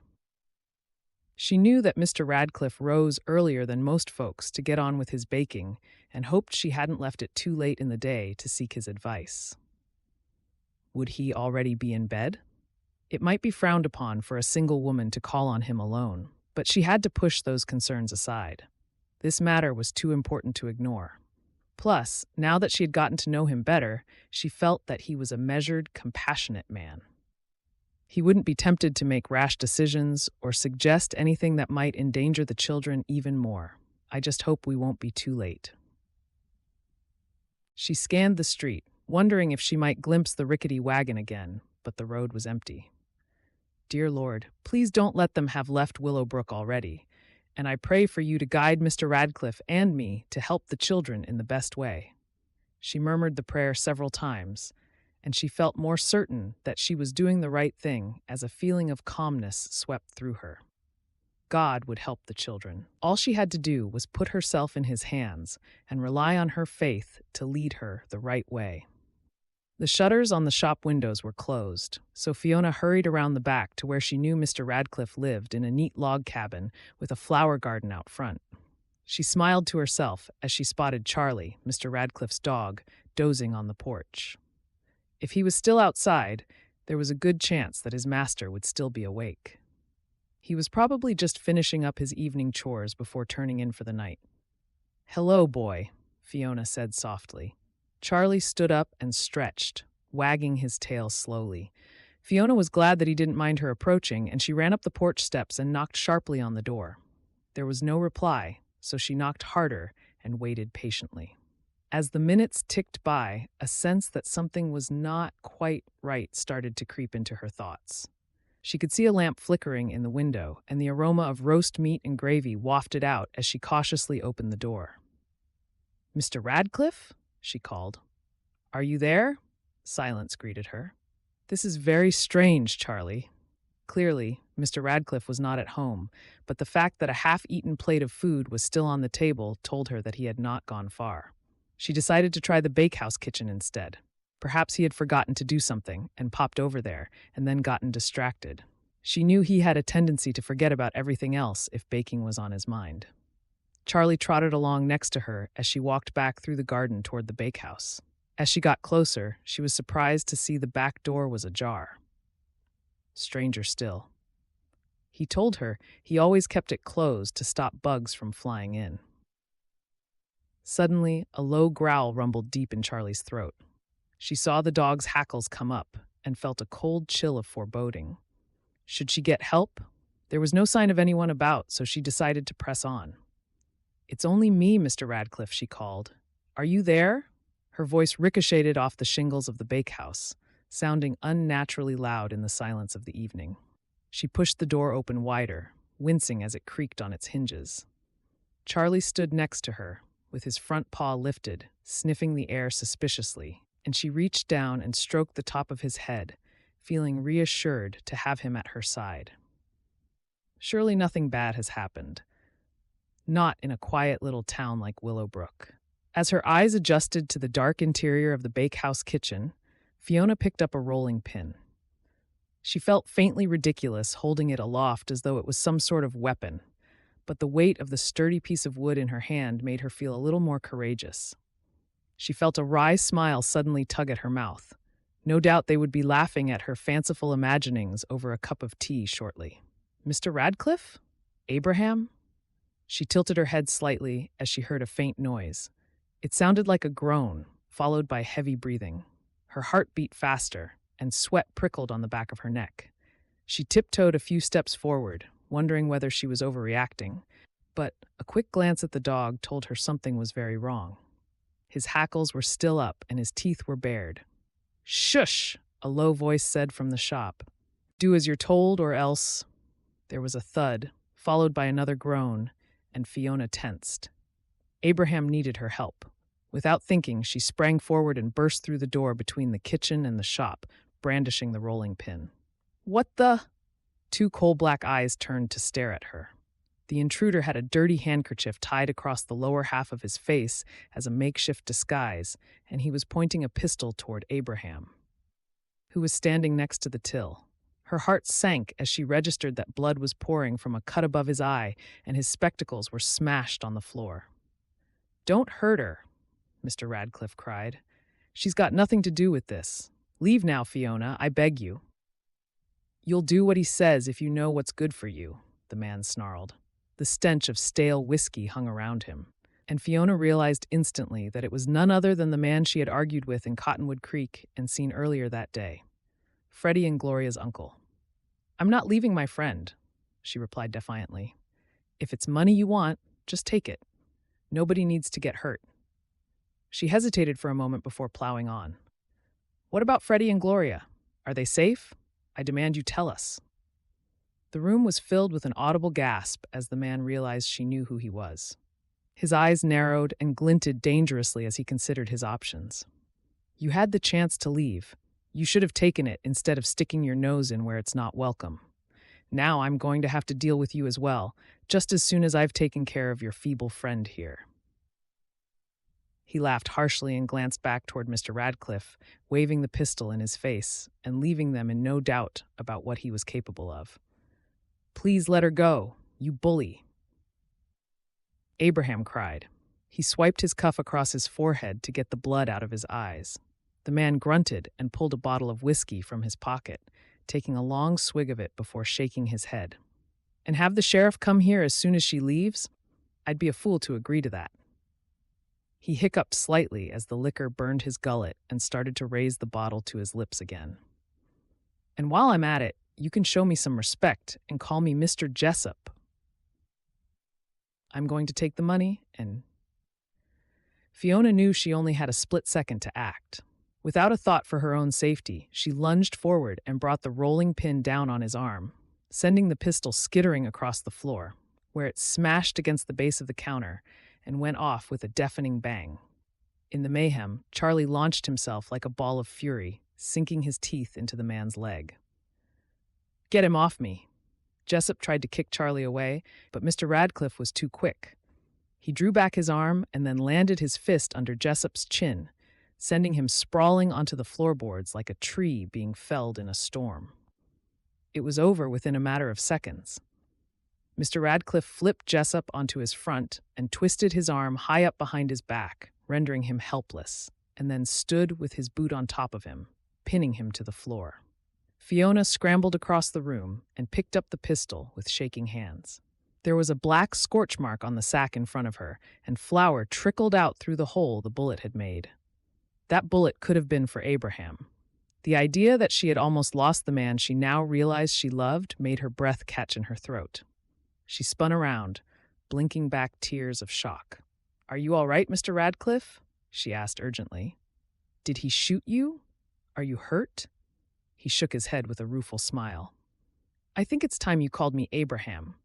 And no, he didn't shoot me, just hit me with the stock." He dragged his cuff across his forehead again, and Fiona felt an overwhelming urge to take him into her arms as fresh blood trickled down his face from the wound. "It's just a cut. Looks worse than it is, I expect. All I need is a bandage and a new pair of spectacles, and I'll be as good as new again." What was he doing? What did he want? "Just money," Abraham replied, "and I would have been happy to give him some to help out with those children, but he didn't bother to ask. He figured it would be easier to hold me at gunpoint and steal it." "You know who he is, then?" Fiona looked down at Jessup. All the fight seemed to have gone out of him, and now he just looked like the disheveled drifter that he was. Part of her almost felt sorry for him until she remembered how he had snatched her money from Gloria's hand to spend on whiskey instead of feeding the children he was supposed to be caring for. No, he might be down on his luck, but Mr. Jessup was not a good man. Not until he had seen the error of his ways, at least. "He's the fellow who was bothering you in Cottonwood Creek. I knew it was him as soon as he crept into the bakehouse. He must have been spying on me, and then took his chance when I came over to collect something I forgot to take back to the house when I finished work." Fiona nodded. "I saw them passing through town earlier in their wagon. That's why I came back this evening to find you. I wanted to ask for your advice on how we could help Freddie and Gloria." "Well, thank the Lord that you did. Otherwise, it could have ended very differently. I think I owe you my life, Fiona, but please promise me you won't tackle intruders like that again. I couldn't bear it if you got hurt. You're far too precious to me." Abraham managed to laugh, but he still looked shaken. I won't," Fiona stammered. Her cheeks turned pink as she realized what he'd just said. "He thinks I'm precious. The first thing we must do is get the sheriff, and then we have to find those children and give them the help they need. Will you be all right to go up the street to the jailhouse and ask Sheriff Reed to come here?" "You leave the children alone," Jessup suddenly growled from under Abraham's foot, which was still pinning him to the floor. "You're not taking them off me. Just let me go, and we'll be out of here before nightfall." A wheedling tone crept into his voice, and he turned his head slightly to look up at Fiona, trying to appeal to her better nature. "Who is going to look after the little ones if you get me thrown in jail? The poor little things are orphans, and I'm the only family they have left." "You're not fit to look after them," Fiona said firmly. "At least, not until you've changed your ways. Abraham and Sheriff Reed will come up with a plan, but you can rest assured Freddie and Gloria will be well taken care of. You have my word." But it's been so hard, you don't understand." The man's voice was full of self-pity. "They're like a millstone around my neck, constantly demanding food. I used to have a nice life doing as I pleased until that wretched sister of mine upped and died." Fiona caught Abraham's eye and they both nodded. The man seemed unrepentant, and he would be up to his thieving ways again in no time if they let him go. "You're right, Fiona. We have to do something for those children. Otherwise, they will be condemned to a life of crime, drifting from one town to the next, It will only be a matter of time before they get thrown into prison, just like their uncle. A sudden commotion in the bakehouse kitchen made Charlie growl again, and Fiona was astonished to see Sheriff Reed in the doorway. "How did you know we needed help?" she asked. "I was just about to come and find you. A good citizen came and told me she suspected there was going to be a robbery tonight, so I figured I'd take a walk around town." Looks like she was right as well. The sheriff leaned over and grinned at the man on the floor. "Howdy, Walter. It's nice to finally catch up with you. You've been on a bit of a crime spree by all accounts. A trail of robberies from here to Cottonwood Creek. But it stops now, and you'll take your punishment like a man."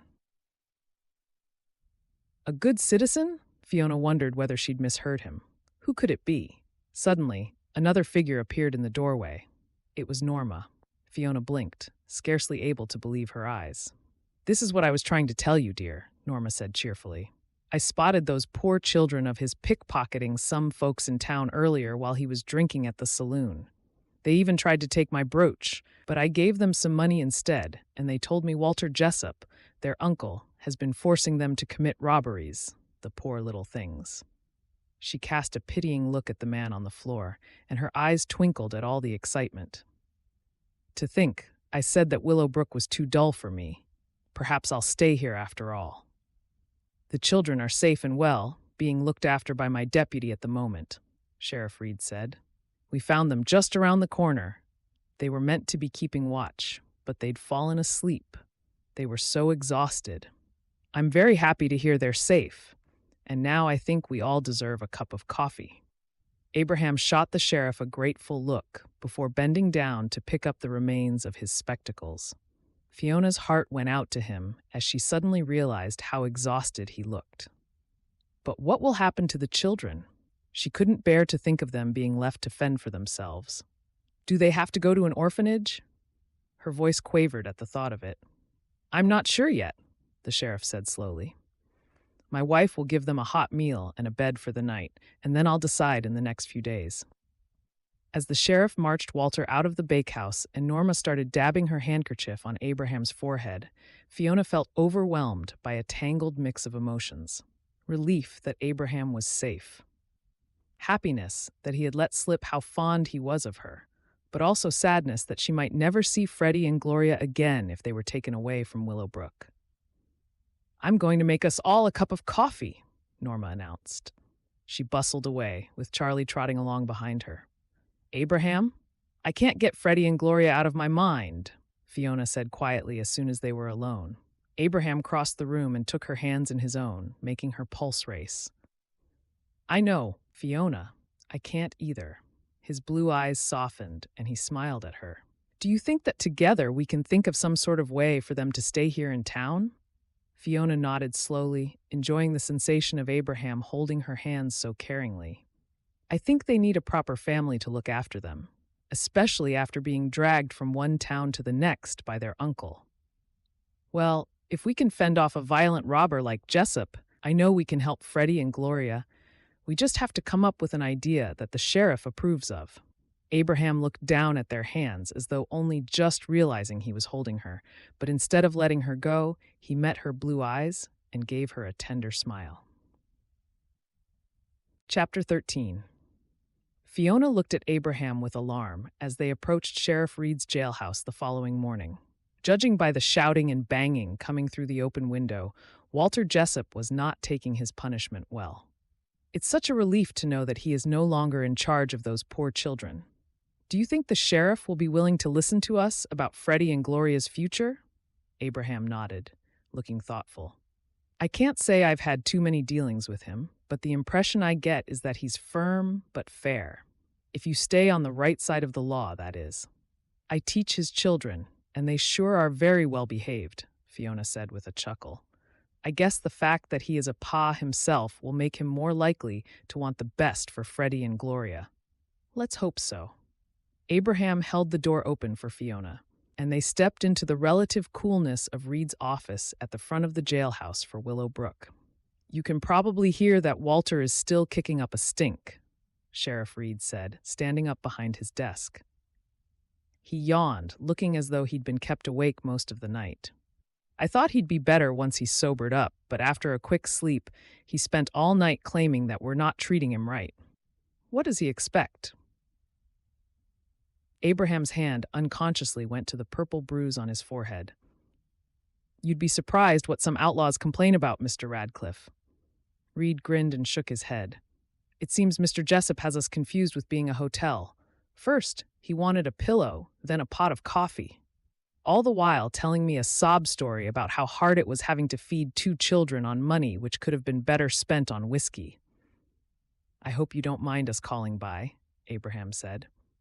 I know you're a busy man, but Mrs. Gallagher and I were just wondering what might happen next.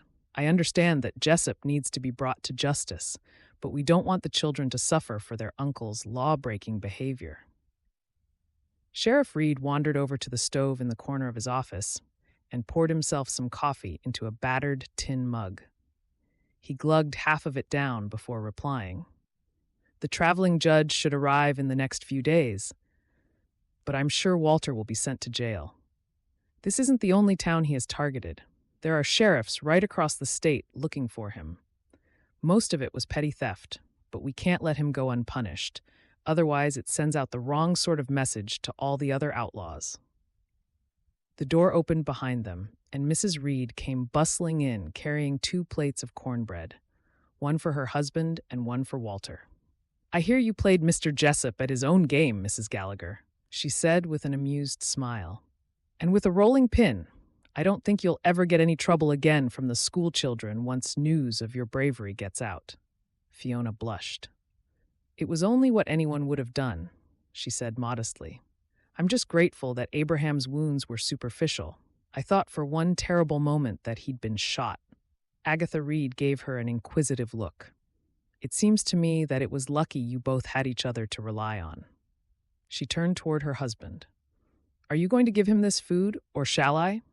I don't want to be gone from the house for long, as I left Freddie and Gloria still fast asleep, and they might feel scared if they wake up in a strange house. I'll take it through. Jessup has a fine line in cussing, which I don't want you to hear. Sheriff Reed took the plates from her and disappeared out the back. I think it will take a little time for Freddie and Gloria to get over all of this, Agatha confided.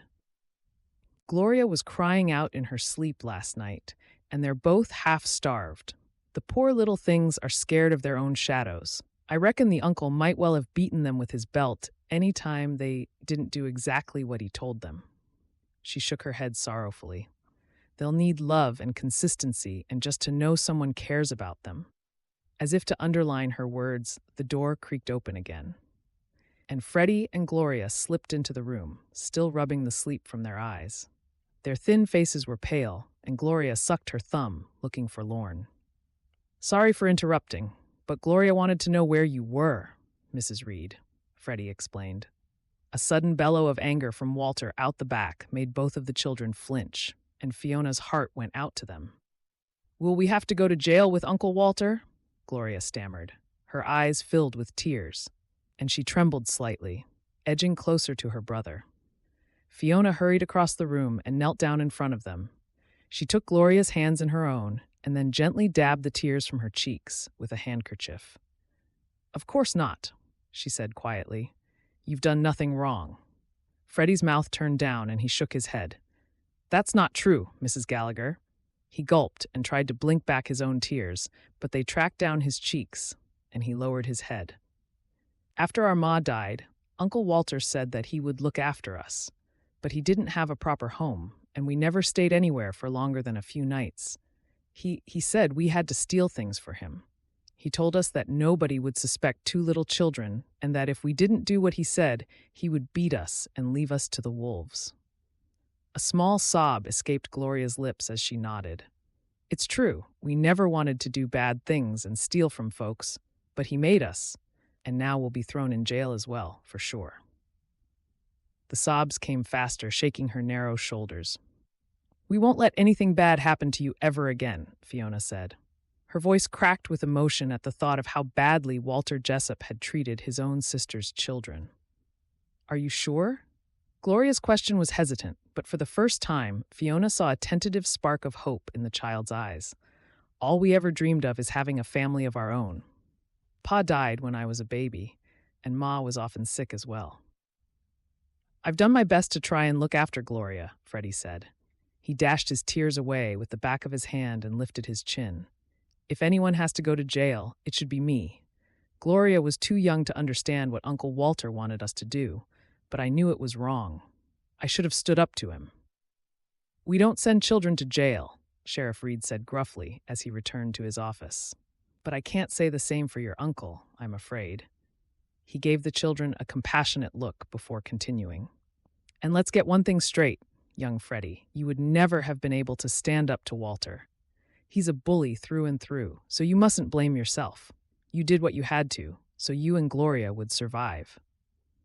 Fiona saw relief steal over the children's faces at the news that they were not in trouble. But then it was swiftly followed by worry. So, where will we go, sir? Freddie asked hesitantly. He slipped his arm protectively around Gloria's shoulders.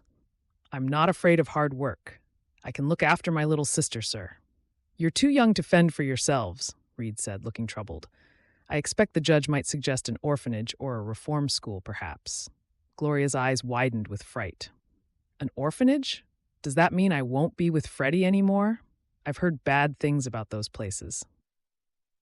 Sheriff Reed coughed awkwardly, and Fiona could tell that even he had doubts about sending the children away. I have plenty of space at my house, Abraham said hastily, and there's room for me to take them on at school, Fiona added. It's easy enough for me to have 2 more pupils. I can even start to teach Freddie how to bake, Abraham suggested. He nodded encouragingly at the boy. It's good for him to learn a trade, don't you think, Sheriff?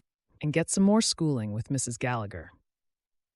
Sheriff Reed exchanged a doubtful look with his wife. In a perfect world, of course, it would be better for the children to live with a family. We would offer to have them ourselves, but our house is already bursting at the seams.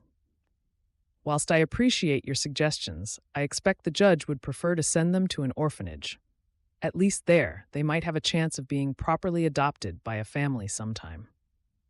Before anyone could reply, a fresh flurry of tears ran down Gloria's cheeks. She ran toward Fiona and threw her arms around her neck, clinging to her tightly.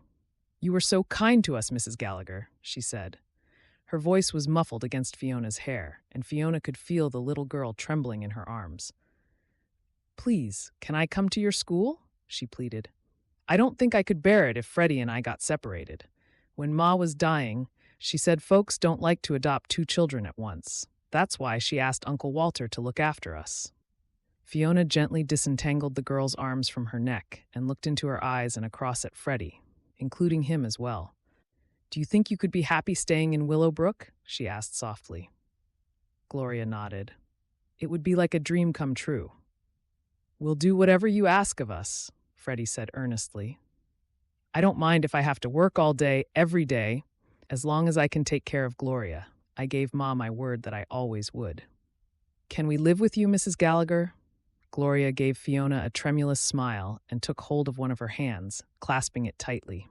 Would you become our new mama? She whispered, her eyes huge with longing. We would like that very much. Fiona had never felt such a powerful surge of emotion as at that moment, and she nodded, not trusting herself to speak. Don't you think this would be a good solution, dear? Mrs. Reed asked, looking toward her husband with misty eyes. Willow Brook would be the perfect place to help these children heal from their troubles, and who better to adopt them than our new school teacher? Sheriff Reed knew when he was beaten, and his eyes suddenly twinkled with relief. I guess I could persuade the judge, he said slowly. The truth was, he knew that the orphanage was not the ideal answer. He just hadn't figured on someone like Mrs. Gallagher stepping in to help these 2 unwanted children. As per usual, his wife had helped him choose the most compassionate solution, and he gave her a small wink as she nodded with approval. Thank you, sir. Thank you, Freddie cried happily. He stepped closer to Fiona and took hold of Gloria's hand. We won't let you down, Mrs. Gallagher, he said with a wide grin. Thank you from the bottom of our hearts for giving us a second chance.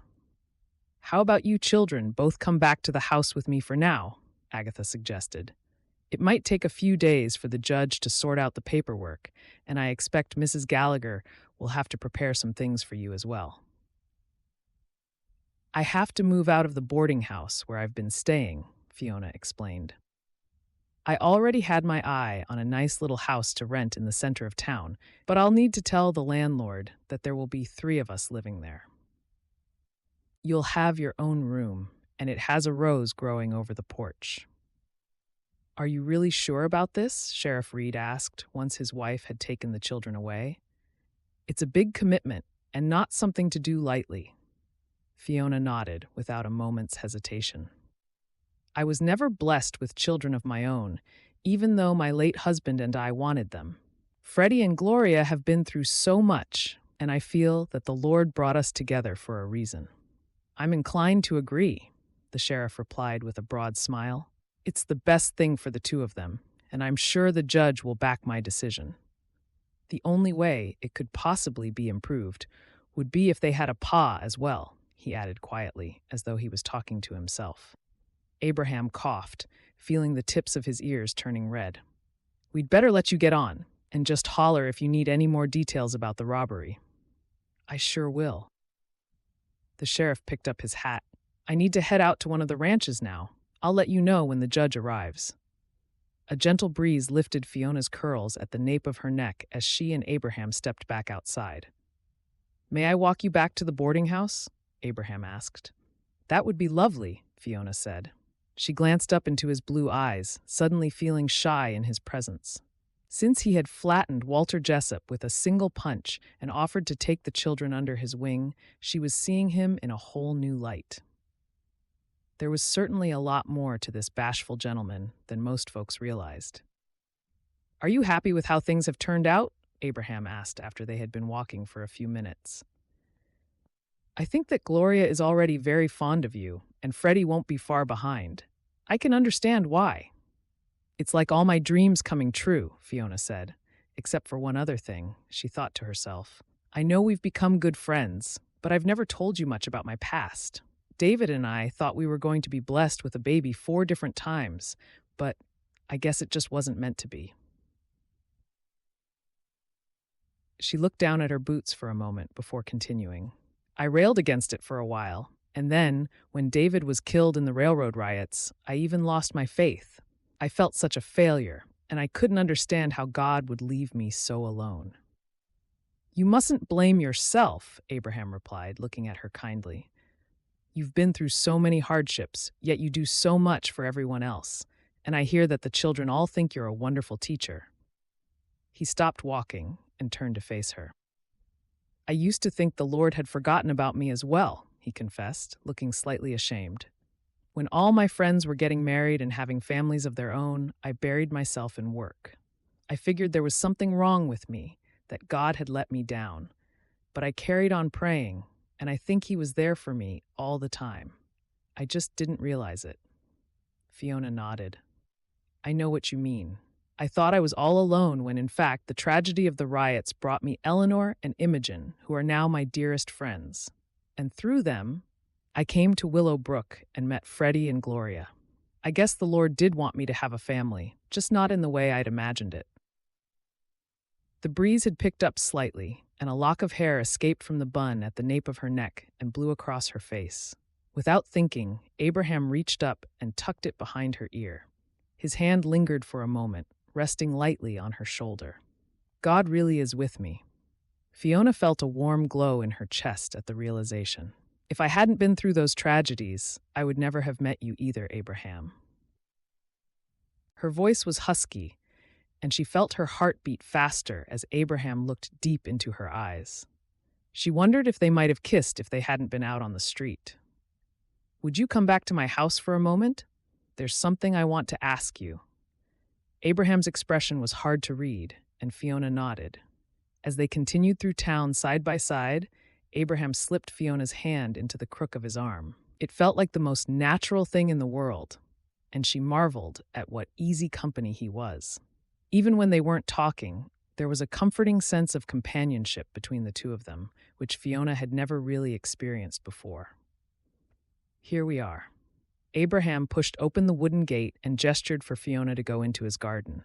The air was fragrant with the scent of daisies and tea roses, and bees buzzed lazily from flower to flower.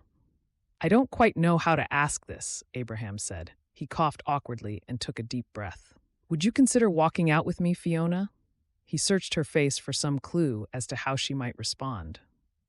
You mean like we're already walking out? Fiona asked lightly. She smiled to show she meant it kindly. Yes, I suppose so. He shuffled his feet. I mean, I've fallen head over heels in love with you. And really what I'm trying to say is that it would make me the happiest man in Montana if you'd be my wife. But I figured you might not be ready for that.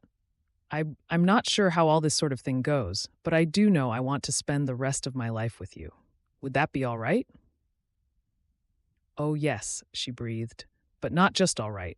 It would be wonderful. Fiona looked up into Abraham's deep blue eyes, knowing there was nothing that she would like better. And one more thing. She reached up to the bruise on his forehead with gentle fingers, and then stood on tiptoes, offering her lips to him. Are you sure? At her happy nod, Abraham gently cradled her cheeks between his hands and pressed his lips to hers. The kiss was soft and tender, but as their hearts started to beat as one, it became more passionate, leaving Fiona wondering how she had ever thought him to be shy. Now that she was in his embrace, she knew he was as manly as any rancher. About what the sheriff mentioned, Fiona said slightly breathlessly when they broke apart. I think you would make a wonderful father, Abraham. Tears suddenly filled her eyes, catching her unawares. Have I offended you? Abraham asked hastily. He stepped away, looking apologetic. I'm probably not very good at this. Fiona sighed happily and shook her head. You haven't offended me in the slightest, she said with a small laugh. They are tears of happiness. My wonderful Abraham, she explained. I never thought I would be blessed to find love twice in my life, but the Lord brought the most kind-hearted, generous man into my life. I can still hardly believe it. You mean me? For a moment, it seemed as though Abraham would not be able to accept the compliment, but then he smiled with newfound confidence when she nodded.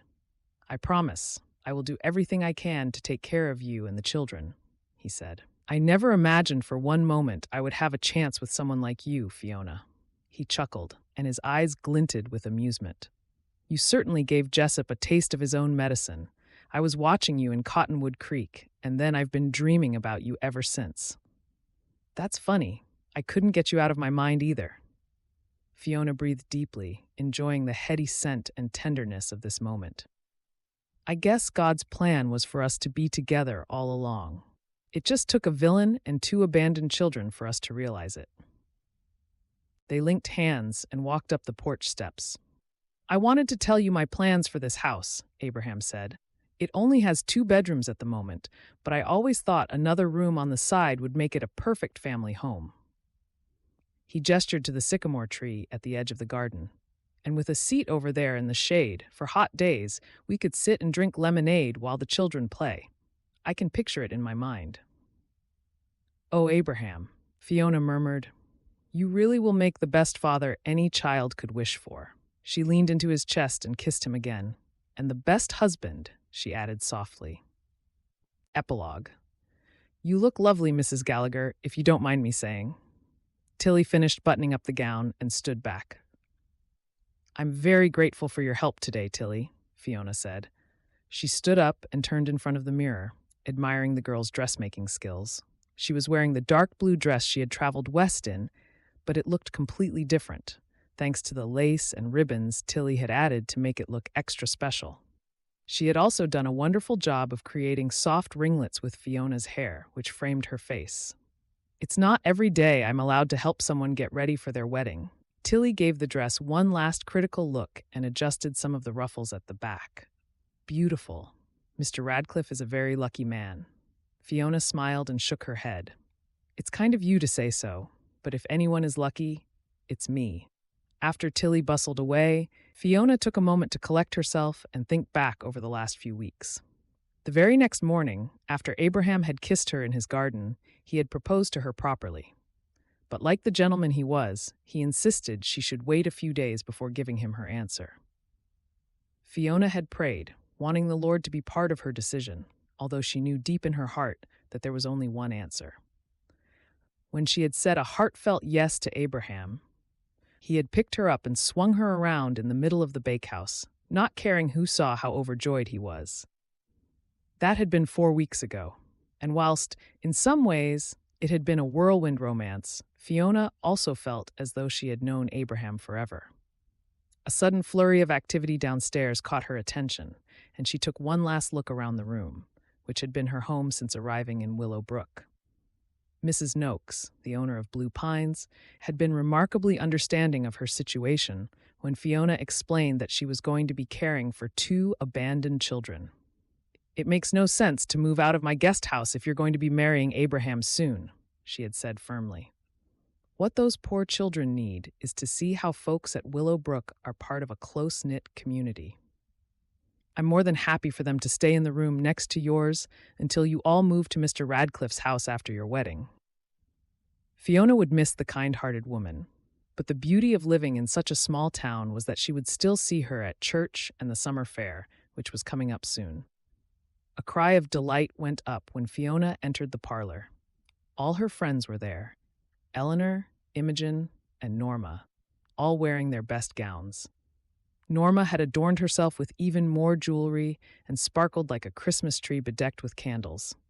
"You look absolutely delightful, Fiona," Norma declared. She rushed forward and hugged Fiona, enveloping her in a cloud of perfume. "I'm so happy for you," Eleanor said. She shook her head slightly. "Can you believe how much our lives have changed since Pittsburgh? You deserve to be happy. And Imogen, and I knew that Abraham would be perfect for you ever since that time we met him in Cottonwood Creek." Next, it was Imogen's turn to step forward. She pressed something into Fiona's hand, and Fiona was surprised to see it was a small brooch. "It's a little gift from Eleanor and me to celebrate your wedding day. We wish you every happiness, and we're glad to count you as our friend." Fiona felt as though her heart was overflowing with joy. Everyone had been so kind, helping her prepare for the wedding. She was very blessed to have such good friends, and she would never take them for granted. "It will be your turn soon, Imogen," she said, giving her a kind smile. "I'm sure Jeff will ask you any day. Perhaps knowing that Abraham and I have gotten married will give him the gentle nudge he needs." Imogen gave her a rueful smile and tapped the side of her nose. "Don't you worry about me, my dear. I've gotten the measure of Jeff and we'll be wed before fall. Ma, I've got flowers for us." Gloria ran into the room holding 2 posies, her cheeks pink with excitement. "Isn't it wonderful to see how much the children have come on?" Imogen whispered to Eleanor. She felt a pang of regret that everything had turned out so well for Fiona, while she was the one who was meant to have gotten married first, but she hastily pushed the thought away. She wouldn't feel sad, not today of all days. "They've blossomed," Eleanor replied. Her eyes misted with tears as she saw how Gloria held hands with Fiona. "She and Abraham will make wonderful parents to them," she added. As she glanced toward Isaac and Lily, who were carefully helping Tilly serve cups of tea to the other guests, she couldn't help but wonder whether she might ever marry again. Somehow, she didn't think so, but it would be a shame for her twins not to have another Pa sometime in the future. And she had to admit, as much as she enjoyed Imogen's company, once she married Jeff, she would feel more lonesome than ever. Silence fell as there was a sharp knock at the door. "That will be them," Tilly said, clasping her hands together with a dreamy expression. "They're here for you, Mrs. Gallagher." Fiona felt her breath catch in her throat as she walked down the hallway and opened the door. Standing in front of her was Abraham, smartly dressed in his best suit with Freddie by his side. "Good morning, Fiona." Abraham's gaze softened as he tipped his hat. "Would you care to accompany me to church? I believe we have a wedding to go to." Gloria and Freddie scampered ahead, and Fiona took hold of Abraham's arm. "You're the most beautiful woman I've ever seen," he added quietly. Fiona blinked back tears of happiness as they walked down the steps together. The church bell was already ringing. In less than an hour, she would be Abraham's wife, and the thought of it filled her with joy. "I love you, Abraham," she said quietly. "I want to remember this day forever, the day the Lord will unite us as a proper family." She turned to look up at him, and he bent his head and brushed a kiss on her cheek. "This is our special day, Fiona," he said, squeezing her hand. "Sheriff Reed just told me the judge signed the paperwork. Walter agreed to the adoption. He said they would be better off with us, and he apologized for the robbery." "He did?" Fiona couldn't hide her surprise. "It seems he's had plenty of time to read his Bible since the sheriff arrested him," Abraham said, nodding. "Maybe he'll become a reformed man, or maybe not. But either way, Freddie and Gloria are our children now, my love." As their friends and neighbors followed them toward the church, where the pastor was waiting to conduct their modest wedding ceremony, Fiona felt pure happiness in every part of her being.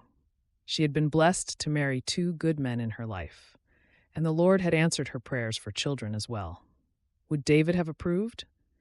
She lifted her chin slightly, looking up into the clear blue Montana sky, then suddenly noticed how the sun sparkled on the cross on top of the church.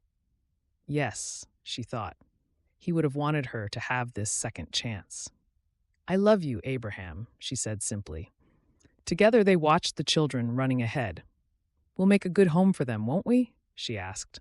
The kind man who cherished her and would be her husband in a few short minutes nodded as the trees at the entrance to the church rustled in the summer breeze. "We will, Fiona. With God on our side, we will. And I love you too." The end. Thank you for listening to this free audiobook, and we hope you enjoyed it. Martha Gillcrest writes clean romance stories that sweep you away to when times were simpler, with plenty of love and adventure to entertain you. If you enjoyed this story, be sure to like it with a thumbs up and subscribe to this channel. That way, you will always know when a new audiobook has been added for your listening pleasure.